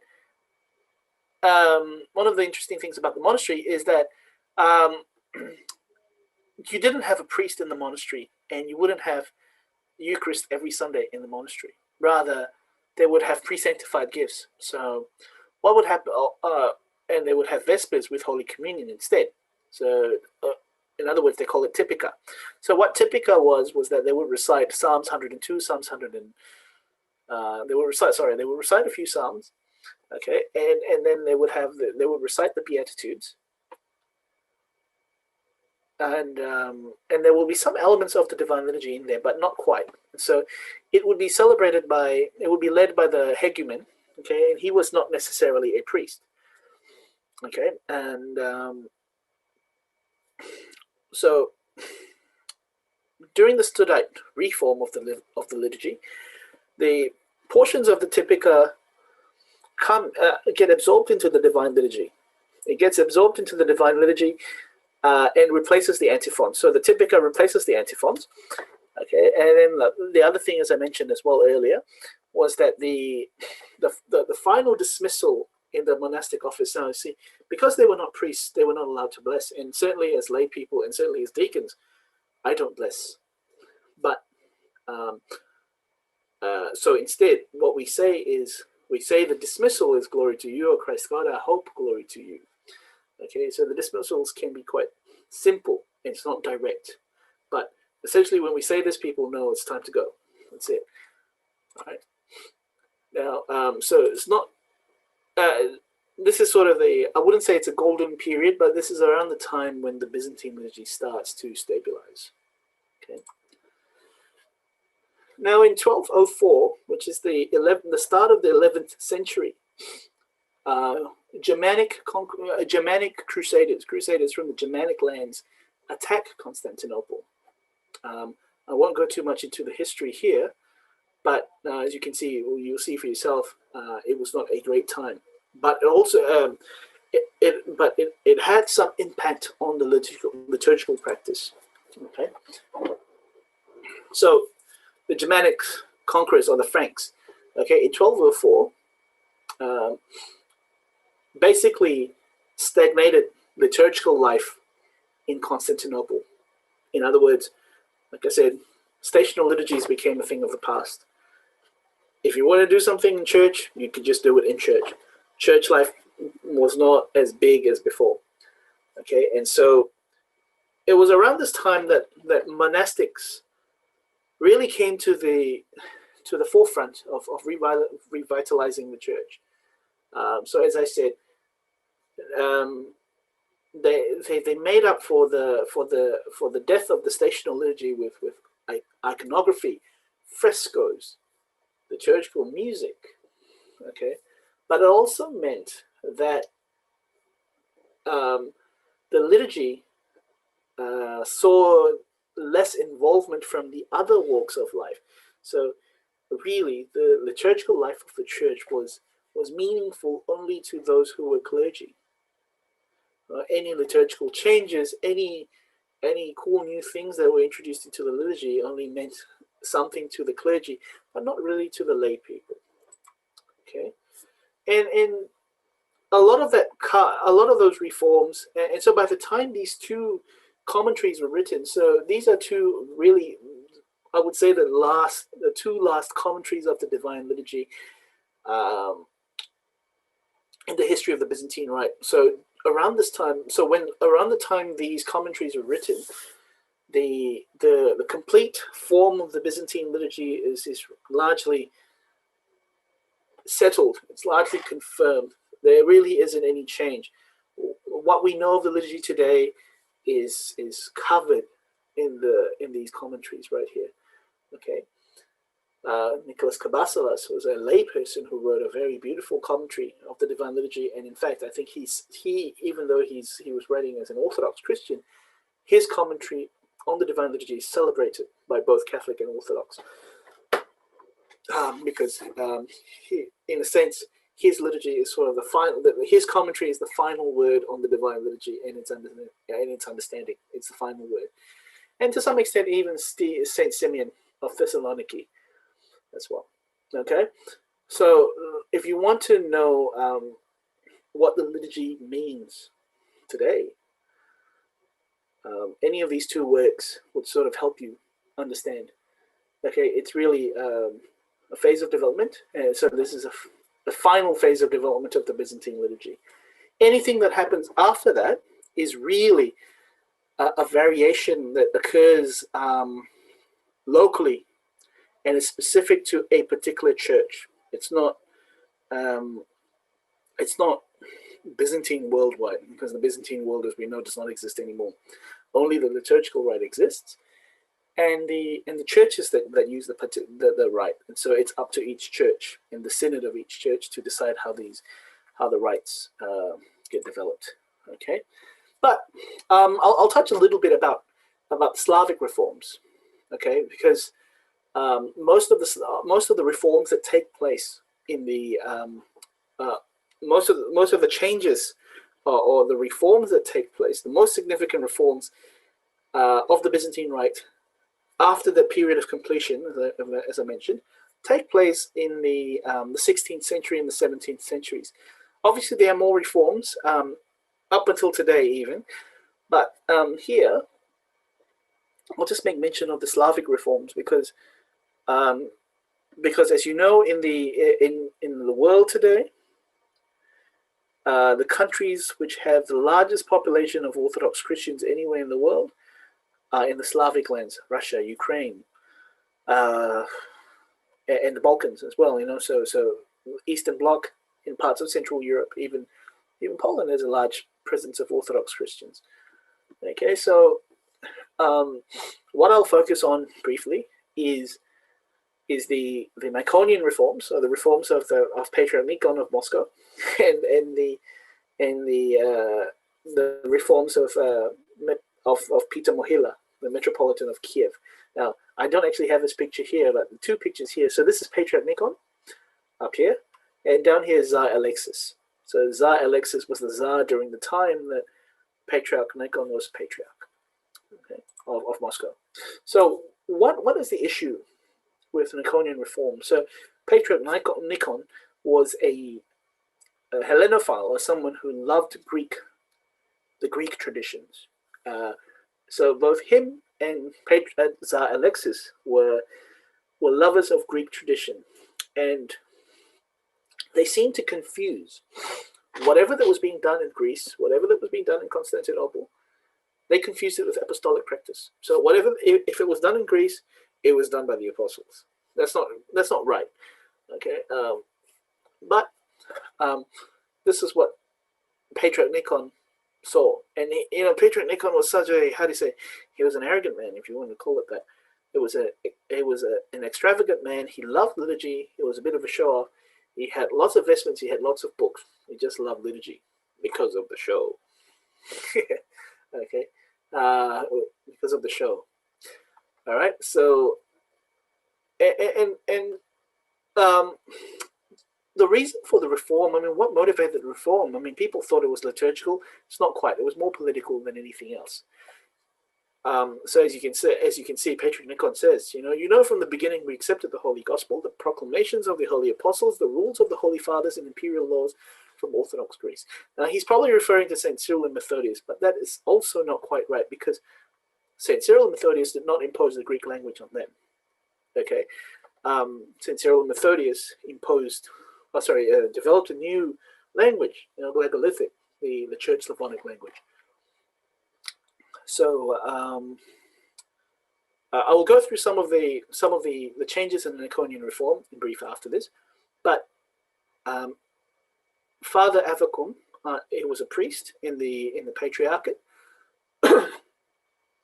Okay, was largely against these practices, against these reforms, because they were political, not because they were anything. But the problem is with political reforms, or at least things that are politically motivated, you will also get a politically motivated answer. And so Avvakum, on behalf of the people that were against this whole thing, said it's better for a person not to be born than to make the sign of the cross with 3 fingers. I think the Russians, the old believers, sort of make their sign of the cross this way. Okay. Now, so what was it that what was it with the Nikonian reform? Okay. Very petty things if you look at it. Okay. Number one, for the preparation of the Eucharist, the Russians had 7 loaves of bread, the Greeks had 5. Don't know, I mean, I don't see what that makes, what difference that makes, because today we only have 1 loaf to prepare the Eucharist from. All right. The word Alleluia was repeated twice by the Russians and 3 times by the Greeks. Again, I'm not sure if that makes much sense. Maybe it has to do with the 2 natures of Christ and the three persons of the Trinity. The procession of the cross was performed against the sun clockwise around the church by the Russians, while according to the sun by the Greeks. Again, I don't know what difference this makes. Now, in making the sign of the cross, Russians held the index finger and the middle finger erect, while the latter slightly crossed. So it's like, okay, I'm not sure how that works, but while the thumb, ring, and little fingers were together. Okay. So, all right. The Greeks held the thumb, index, and middle fingers erect, while with the ring and little fingers down. So this is the Greek practice. This is the one I'm more used to. So, again, you're making the sign of cross, doesn't really make a big difference. Then the word Jesus was spelled Isus by the Russians and Isus by Greeks. So as you can see, very petty. Again, I don't really have a deep understanding of the old rite, but whatever I've pulled out here, as I can see, it's not important. You can see. Now, the one that I find very fascinating, or at least the one that the reform that I like within the Slavic Church, is the reforms of Petro Mohila. So Petro Mohila, or Peter Mohila, if you want to call it in a Western style, was the Patriarch of Kiev for 13 years. Okay, he was a very important figure during the time of the Polish-Lithuanian Commonwealth. It's a period of Polish history that I like, and now the beautiful thing about Petro Mohila was that he was a visionary, okay, if you will, and in a sense he was sort of he was Patriarch of Kiev at a time when the Union of Brest had just taken place. So, you know, the Union of Brest was the time where where bishops from the Church of Rus, okay, declared communion with Rome. So the whole Unitism movement began, if you want to call it that. Petro Mohila was not was an Orthodox Christian, yes, but he was educated in Poland. He received a Jesuit education in Krakow. Okay, and in 1625 he entered the monastery of the Kiev Caves, and he became the archimandrite of the monastery in 1627. And in 1633 he was named the Orthodox Patriarch of Kiev, and he was ordained a bishop in Lviv. Lviv is the Mecca of the Greek Catholic Church in Ukraine today. Okay, his chief work was his Trebnik. So the Trebnik is the priest's service book. So anywhere the priest goes, if he has the Trebnik, he can do, you know, anointing of the sick, hear confessions, etc. So his main work was to develop a sacramentary or a little book of blessings that a priest can take with him anywhere he went. A priest can refer to in celebrating the sacraments. Okay, and also, and you know, that also showed his prowess in liturgical reform, like writing new prayers of absolution for confession. Okay, a lot of his work, if you will, you can see in the books published by the Ukrainian Catholic Church, liturgical books published by the Ukrainian Catholic Church. Petro Mohila is very influential. I don't think there's anything really scandalous about him, you know, compared to Patriarch Nikon. Okay, his intentions were very noble. Now, I think partially he was also dealing with political pressure because of the very powerful Polish Empire, but he did not think that war was the answer, but education. Okay, and so what he did was, now, he lived at a time when Orthodox priests were seen as inferior to Polish Roman Catholic priests. So his mission here was that, well, if they're educated and they're so refined and they're so educated, then I think I can do the same thing too. So he established. So in doing so, he established the Theological Academy of Kiev, where where people preparing to become Orthodox priests in Kiev would receive an education and formation which is very similar to that of the Latin Polish clergy. So this meant learning Latin, learning Greek philosophy, learning theology. They basically, he uplifted the standard. So what he's done here is not really theologically, not part of the Byzantine liturgical development, but in a sense, it was really more of the development of the Byzantine Church going forward. He prepared, so in a way, he prepared the way for the future. So that, with that little, easy segue into easy segue in the development of the history of the Byzantine Church. What we can just talk a little bit about the 20th century. So now, one of the things that happened in the 20th century was the development of the liturgical movement. Now it's primarily a Western Roman Catholic thing, but in the 20th century, the Orthodox also got wind of the liturgical renewal or the liturgical movement. Okay, and so essentially, in the 20th century, we have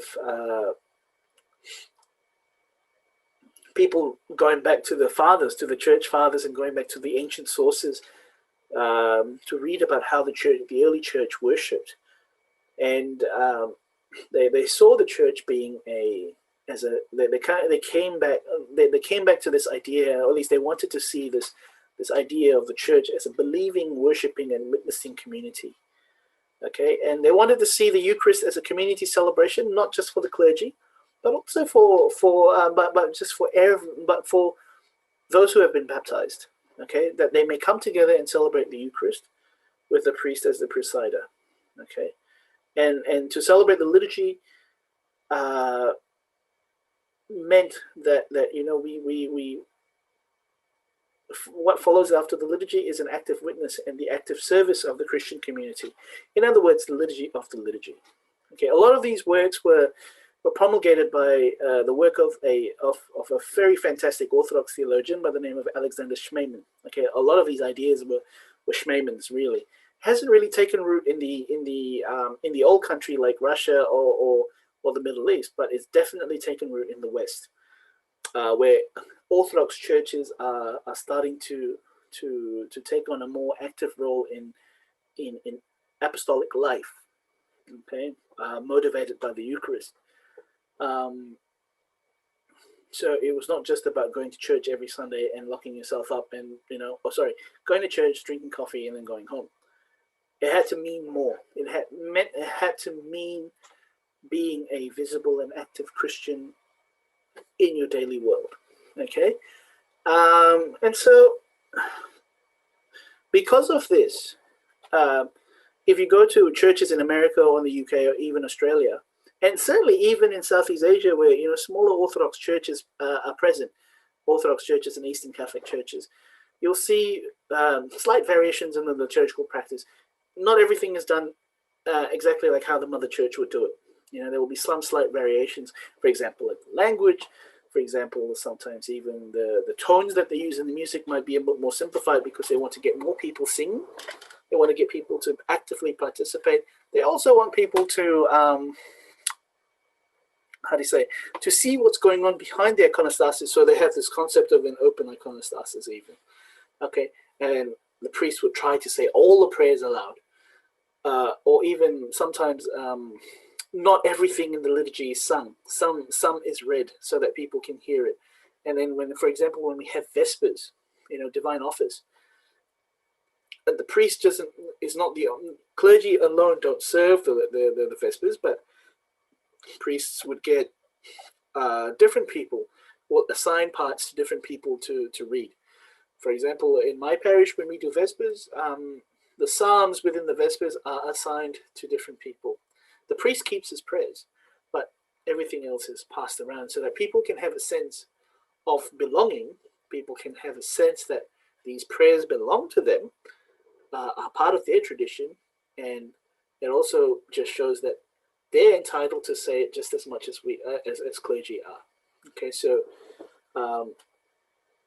where we're sort of in a sense, a part of the liturgical reform is really emphasizing the role of the baptized within the liturgical celebration. Now, they don't get to take over the clerical roles, obviously, but there is certainly a place and a voice for them within the services.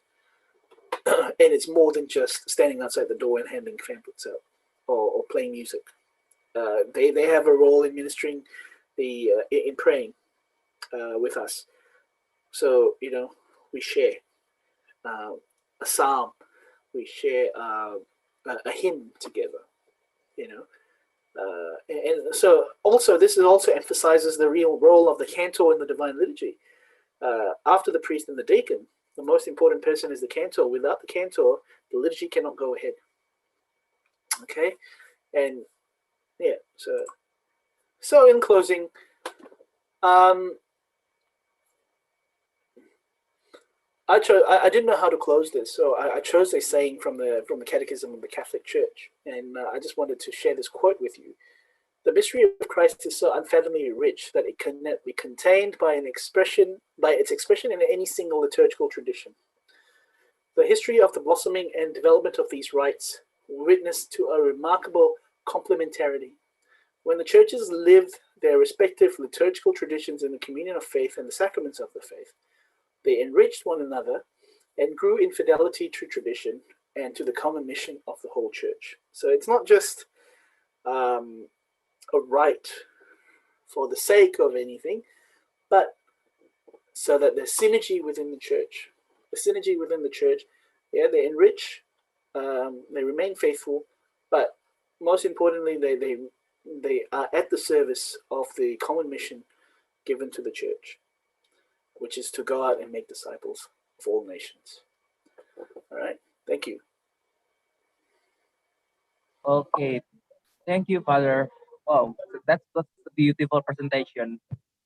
Okay, from anyone? Is there any question regarding this topic?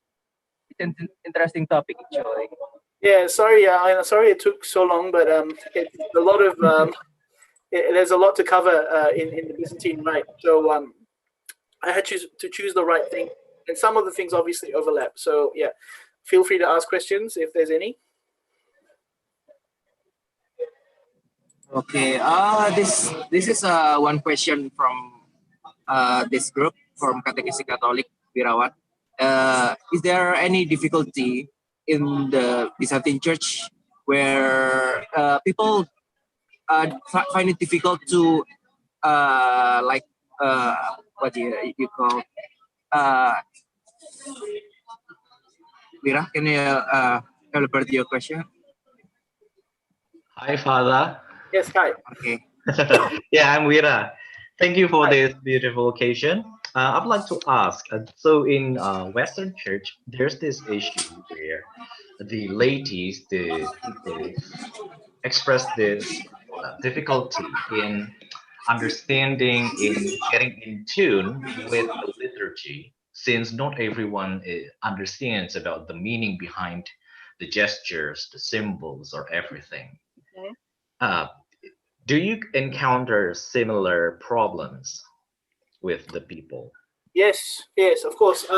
This is everywhere, right? This is everywhere. So what we do in let's say, for example, in the Byzantine tradition. Sorry, it's a bit noisy there. Okay, yeah, Father.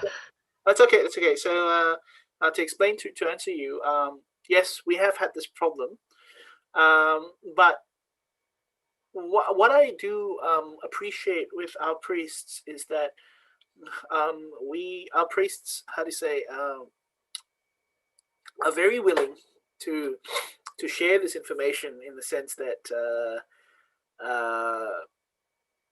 so I'll give you an example in our parish. So I belong to a Melkite Catholic parish, and we have a lot of young people who are very interested to learn about their tradition and to know why they're different from the Roman Catholics. I mean, they say, yes, we're different from the Roman Catholics, but we want to know why, and we want to see more of it. Like, we want to understand the differences. So what we did, for example, with the rite of preparation, as you saw in the slides earlier, when we did the rite of preparation, the prothesis.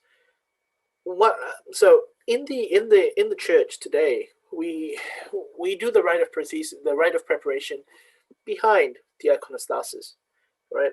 And there's a side altar where we do this. So when our young people asked us about this, and they said, well, we would like to see how the rite of preparation is done.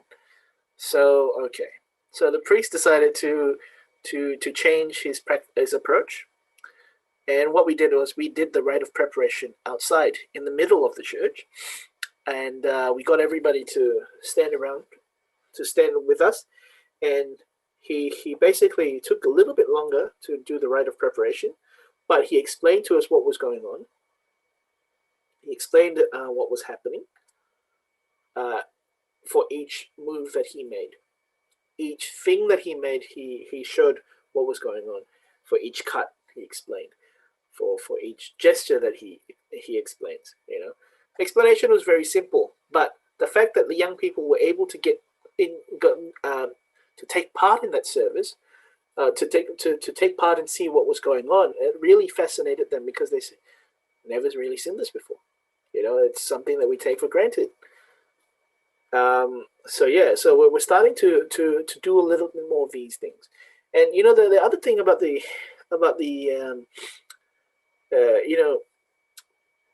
in our tradition, we have the liturgy of Saint Basil the Great and the liturgy of Saint John Chrysostom. Most people are accustomed to the liturgy of Saint John Chrysostom, but not many people hear the liturgy of Saint Basil the Great, because a lot of priests are just too, sometimes it's just too long to say it. Okay, it's very long. It's longer than the Roman canon. So so there was a time when we had a priest that came every Sunday to celebrate the liturgy for us in English, and he said to us, well, I'm going to say the liturgy of St. Basil the Great aloud, so that you get to hear the beauty of the prayers. And we did that, and the people absolutely loved it. So I think it's just the willingness of a clergy to share what they know with the people, and I think it's really important that happens on from time to time. I think, yes, there are rules about how the liturgy is meant to be celebrated, etc. But sometimes, it's not about doing things the right way, but it's about doing the right thing. I see. Okay. Yeah. Thank you, Father. Can I ask one more question? Sure.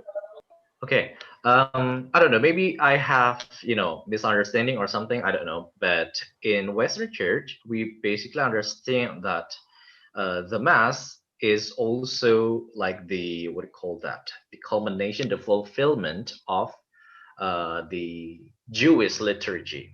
So, and then in this Jewish liturgy, there's this one symbol where there's this scapegoat, right, who is sacrificed to bear the burden of sin of humanity. And in Western Church, Christ is also seen as a sacrifice, an oblation that purge humans from their sins.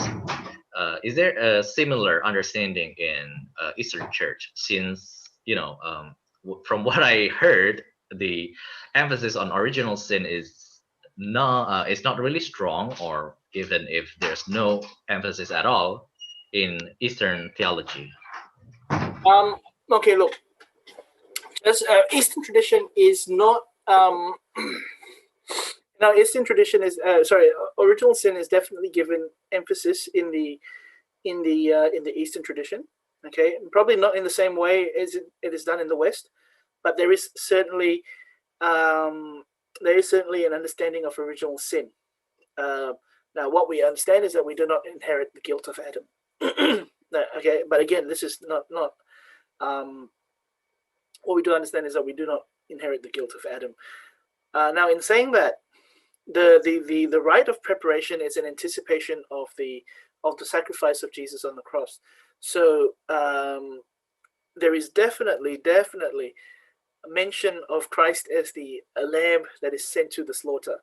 Okay, so a lot of this, a lot of the text from the in the rite of preparation, as we prepare the lamb for the sacrifice, for the Eucharistic sacrifice, comes from the letter from the prophet Isaiah. You know, the song of the suffering servant, right? Which is really which in the Good Friday liturgy of the Roman Rite is one of the readings that you hear. And certainly in our tradition as well, it's also part of our tradition.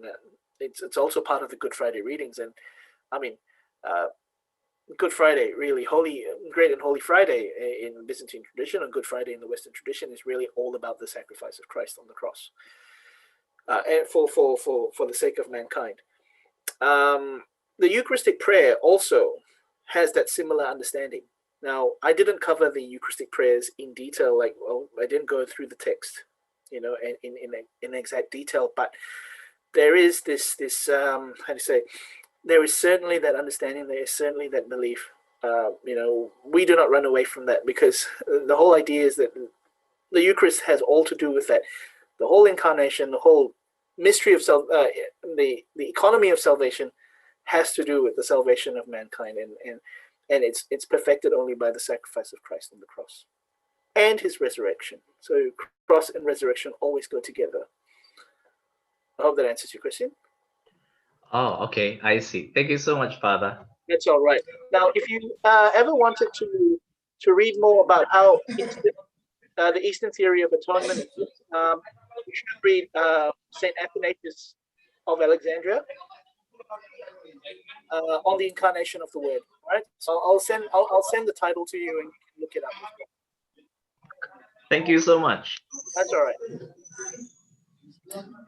Okay, Father, I want to ask one of the questions that I've sent to you about how we compromise between the doctrine of Palamism that emphasizes that like a quiet life with Byzantine liturgy, as I know that in Byzantine liturgy there are almost no room for to be quiet, something like that.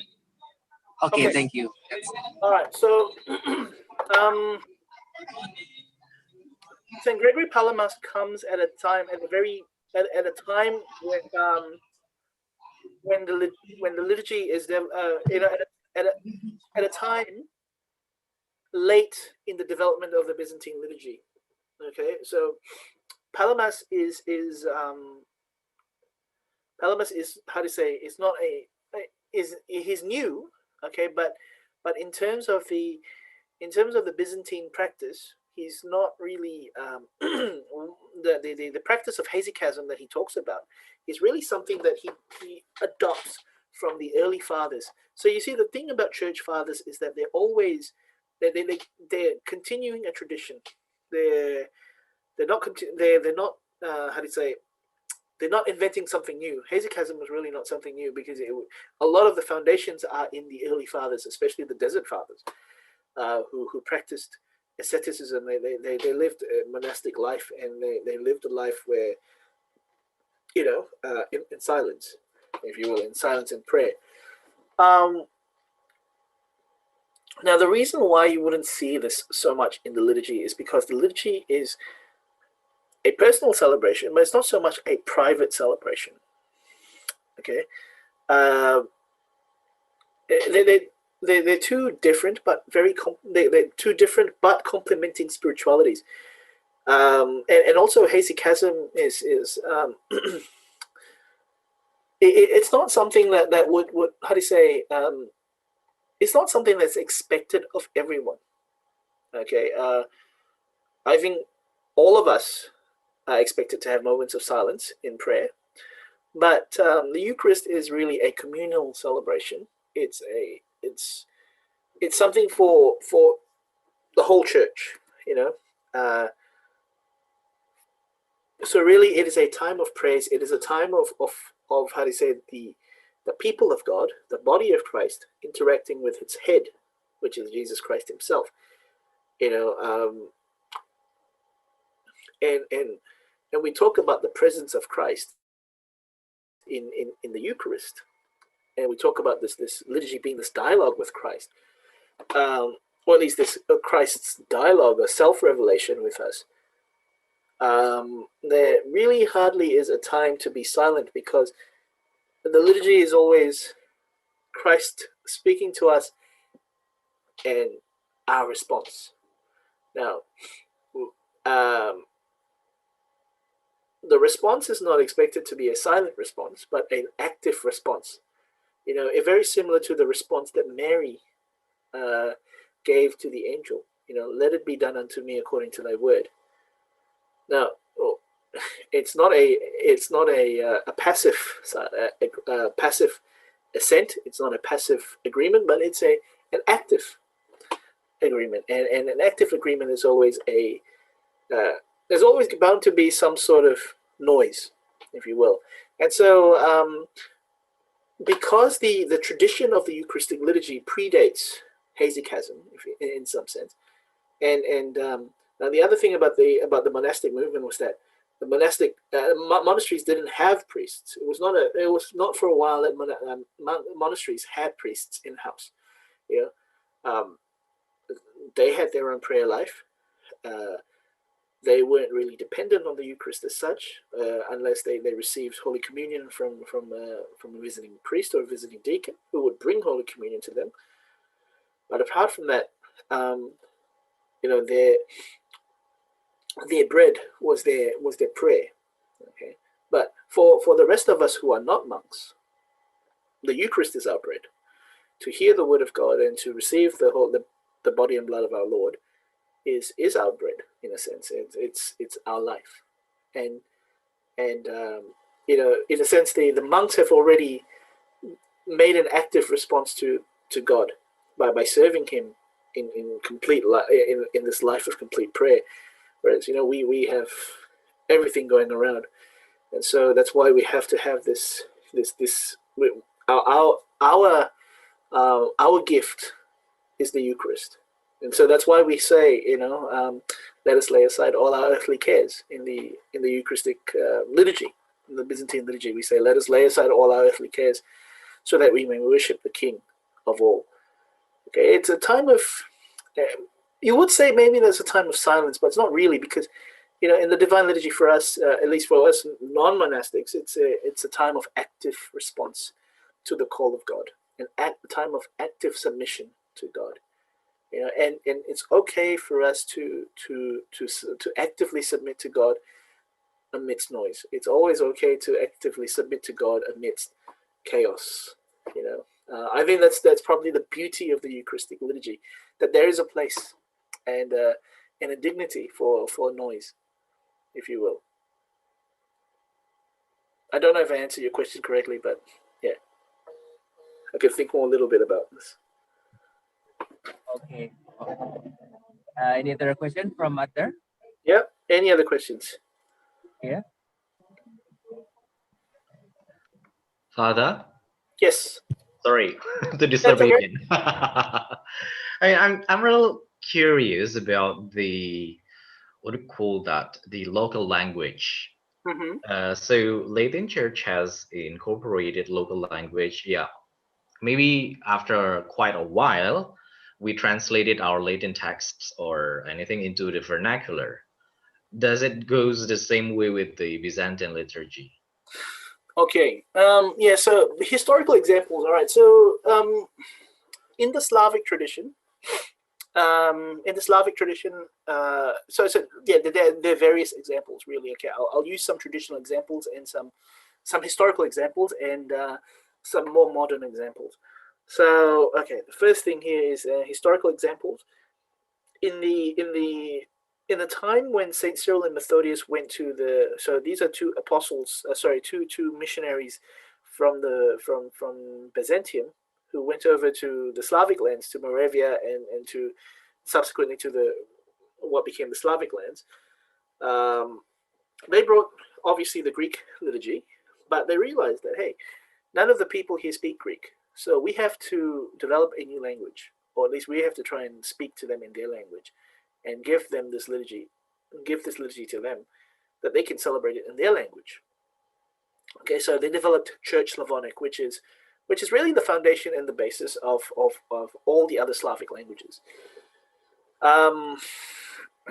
Okay, so really, from the start, from the get-go, the mentality was that we're bringing our tradition to them, or at least we're bringing this liturgy to them, but we need to do it in a way that they can actually understand. And I'm going to use a non-Byzantine example here as well. So the East Syriac Church, or the Assyrian Church, or the Chaldean Church, if you will, in the first millennium of Christianity, and not many people know about them historically, but what happened was they were very active missionaries in Asia. And we're not just talking India in the first millennium. So India, Mongolia, India, and China were some of their main mission territories.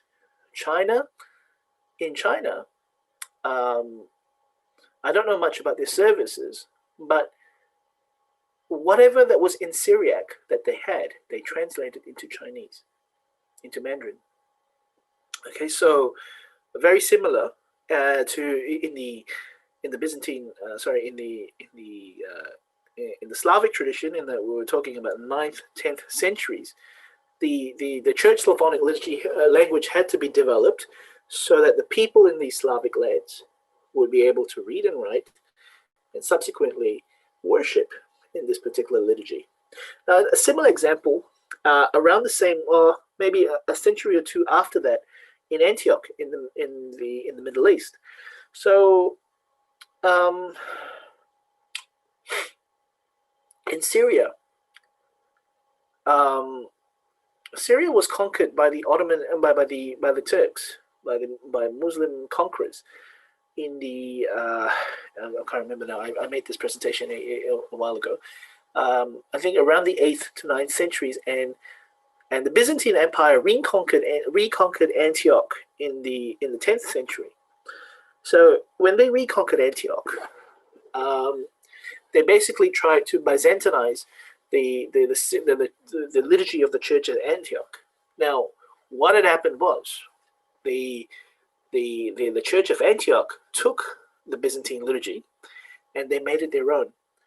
Now, what they did was they gave it a new flavor, so they added more new music to the Byzantine liturgy, and they also added they also translated the Byzantine liturgy into Syriac, because they were still speaking Syriac at that time, and subsequently they also translated it into Arabic. So this is where the foundations of the Arabic liturgy started to develop within the Middle East. Okay, mostly Syriac speakers, but because they were also able to interface with Greek, they were able to read Greek, and then they translated the liturgy not just into Syriac but also into Arabic. So this whole vernacular, the practice of the vernacular in the Middle East, for us at least, is not something new.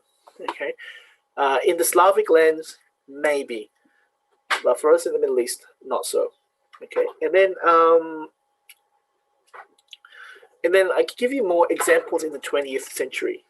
Okay, in the 20th century, in the U.S., when the immigration was taking place from various parts of the world into America, a lot of Eastern Catholics made that move to America as well.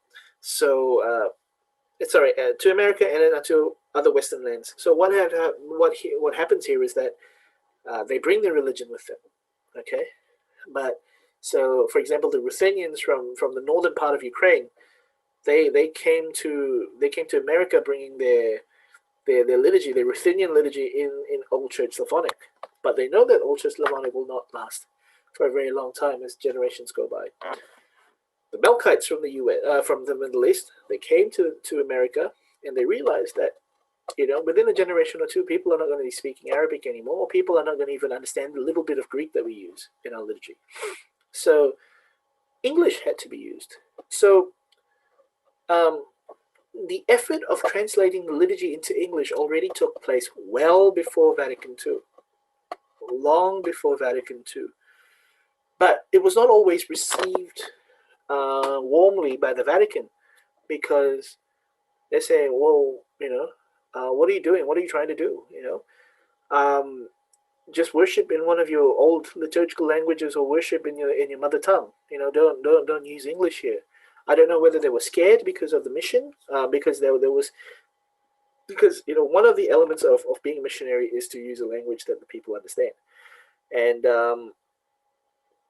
we don't know what motivated that. So in America, the Melkite Church was in a lot of hot water because they used an English translation of the liturgy. And at that time they didn't have a Melkite bishop in the US, so the Melkites were under the care of the Latin Roman Catholic bishop, and the bishop said, you can't celebrate in English, or you have to use your old language. So so what had happened was, they wrote to the Melkite Patriarch, and the Melkite Patriarch wrote back to the nuncio and to the bishop and said, well, whatever we do is none of your business. Okay, the Jesuits obviously loved that, because they were also secretly hoping to worship in English, and the Jesuits were doing a lot of mission work with the Byzantine Christians, especially in New York. And so what had happened was, in 1958, mind you, 1958 was a few years before the Second Vatican Council, and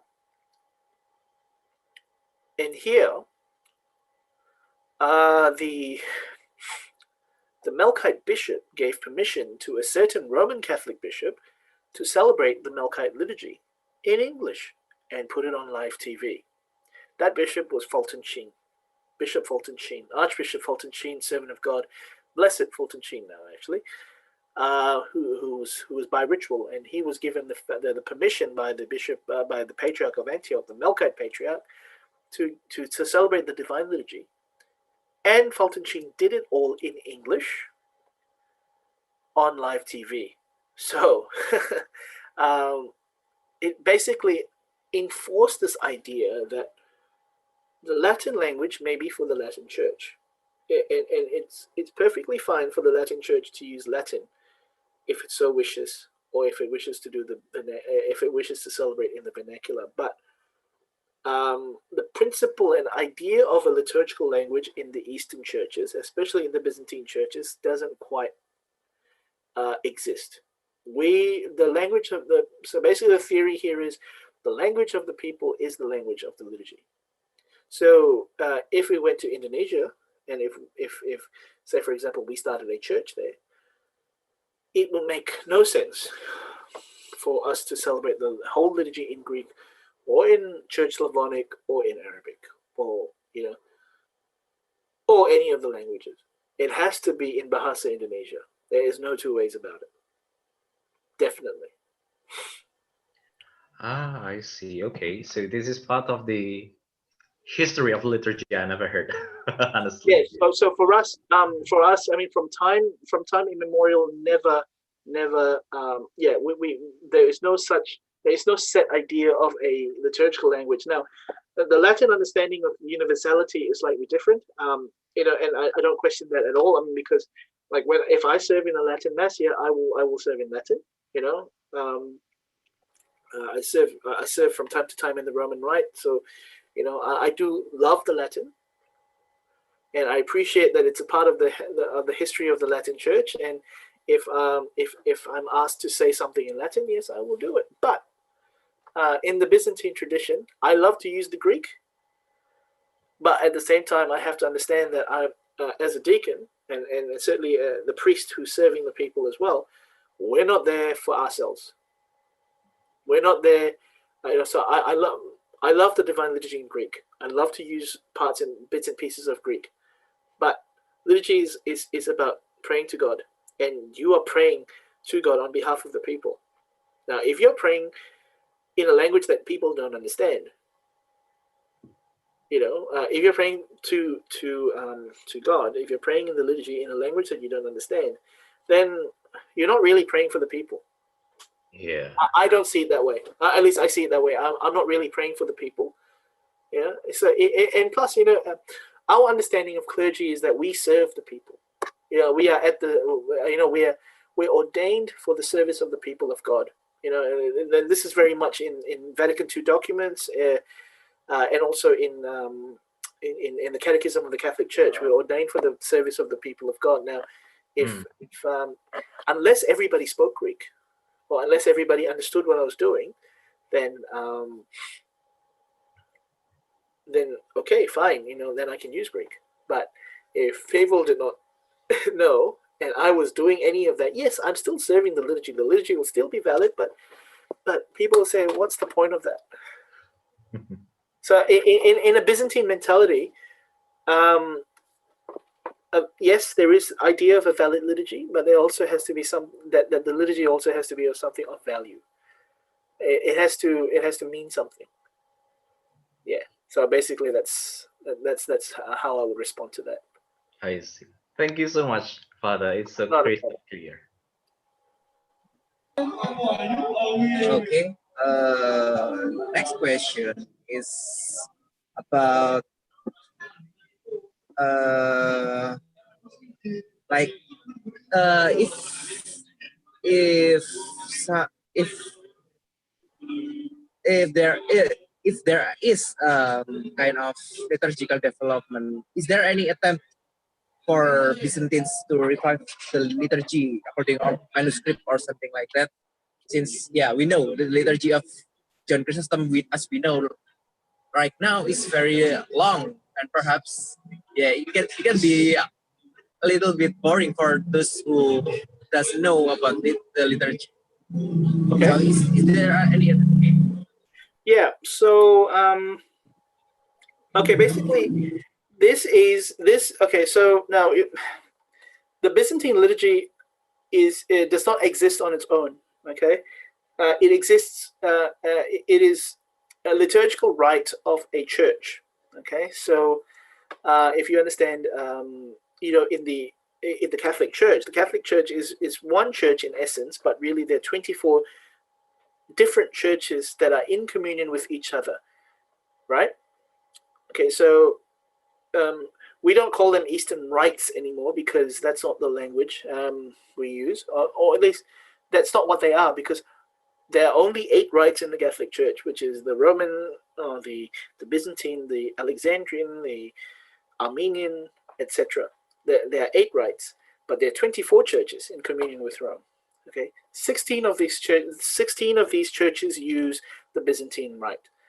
Okay, the two biggest churches, biggest Byzantine churches in communion with Rome are the Ukrainian Greek Catholic Church and the Melkite Greek Catholic Church. Now, with the Ukrainian Greek Catholic Church and the Melkite Catholic Church, their synod of bishops, get to decide what needs to be done for the people with regards to the liturgy. So the synod of bishops have power. They have the authority to decide, together with their patriarch. So the Ukrainian patriarch or the Melkite patriarch, they have the authority to decide what sort of adjustments or what sort of reforms can be made to the liturgy for the benefit of the people. So in the Ukrainian church, there are some slight variations to the liturgy. They only do the first and the third antiphon. So as I mentioned, there were 3 antiphons in the liturgy. The Ukrainians only do the first and the third, if I'm not mistaken. And there's some slight variations with the litanies that are said, but overall they maintain the full structure of the liturgy. It's long enough, so it's about an hour. The Melkites, on the other hand, we have reformed the liturgy. We took a reform of the liturgy in maybe 30 years ago, and essentially what we've done is we've tried to simplify the liturgy where possible. So part of the simplification includes the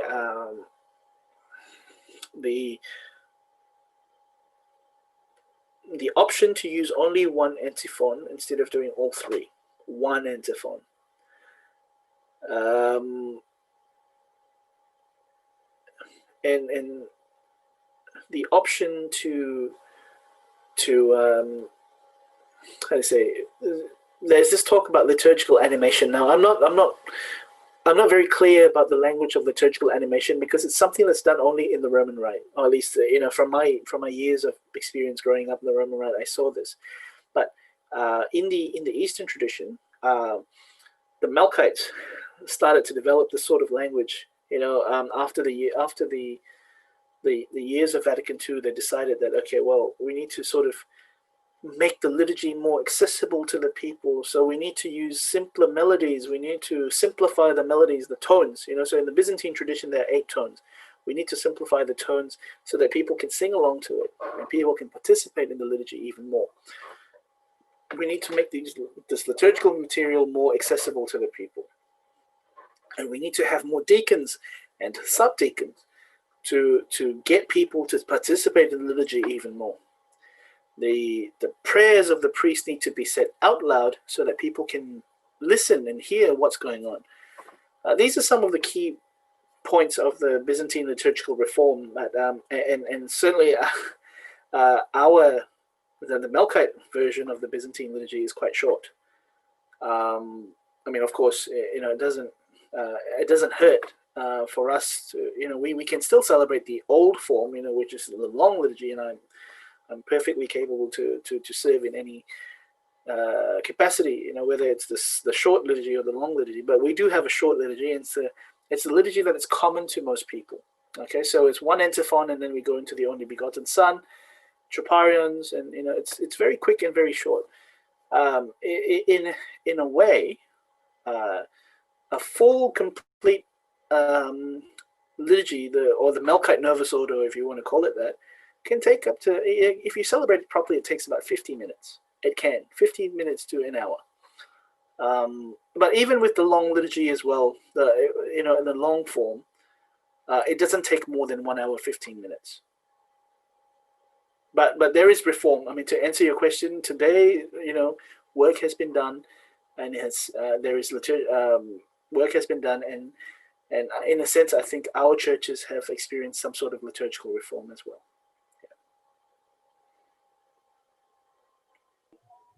Oh, okay, Pak. This is an interesting question from Father Basilius. There are growing calls from a typical edition, from which translations can be made, which is not vernacular because of its lexicographical stability. What's your opinion on that and its candidate? Wow. Sorry, that's a good question. Honestly, I don't know, to be honest. I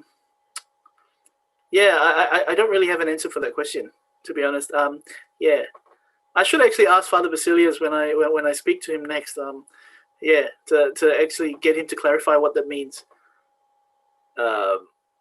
He's like me. We're both new deacons, so we're still trying to find our feet. I may have to ask him that question. Sorry, to clarify that question, and then I suppose we will be able to find the answer together to that. Sorry. Okay. Okay. So, any question from other? Vera? Anything else you want to ask?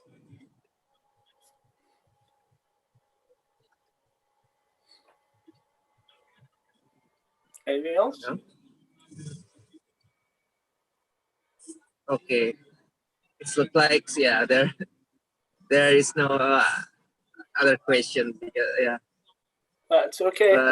Fine. Okay. Okay. Thank you, everyone.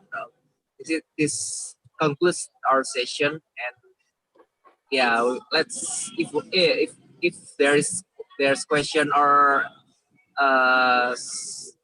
any other questions for Father Collin Nunis, you can ask to us or personally to him. Yeah. Any other announcement from other? No? Okay. Oh, uh, If there's yeah, no. feel free to if there are any more questions. If not, you can always get in touch with me anytime, and I'll try to email answers back to you. Okay. Okay. Let's conclude this session with prayer. In the name of Father, Son, Holy Spirit. Amen. Our Lord, thank you for this session. Thank you for everything that we learned through Father Collin, everything about our tradition, the Byzantine tradition. Let that may enrich us in every of our liturgical life, in every of our churching life, and in our daily life. Now, we want to end this session. Bless us and Father Collin, and may the Lord will bring every blessing to each of us. Mari kita berdoa. Salam Maria, penuh rahmat Tuhan sertamu. Terpujilah engkau di antara wanita, dan terpujilah buah tubuhmu Yesus. Santa Maria, Bunda Allah, doakanlah kami yang berdosa ini sekarang dan waktu kami mati.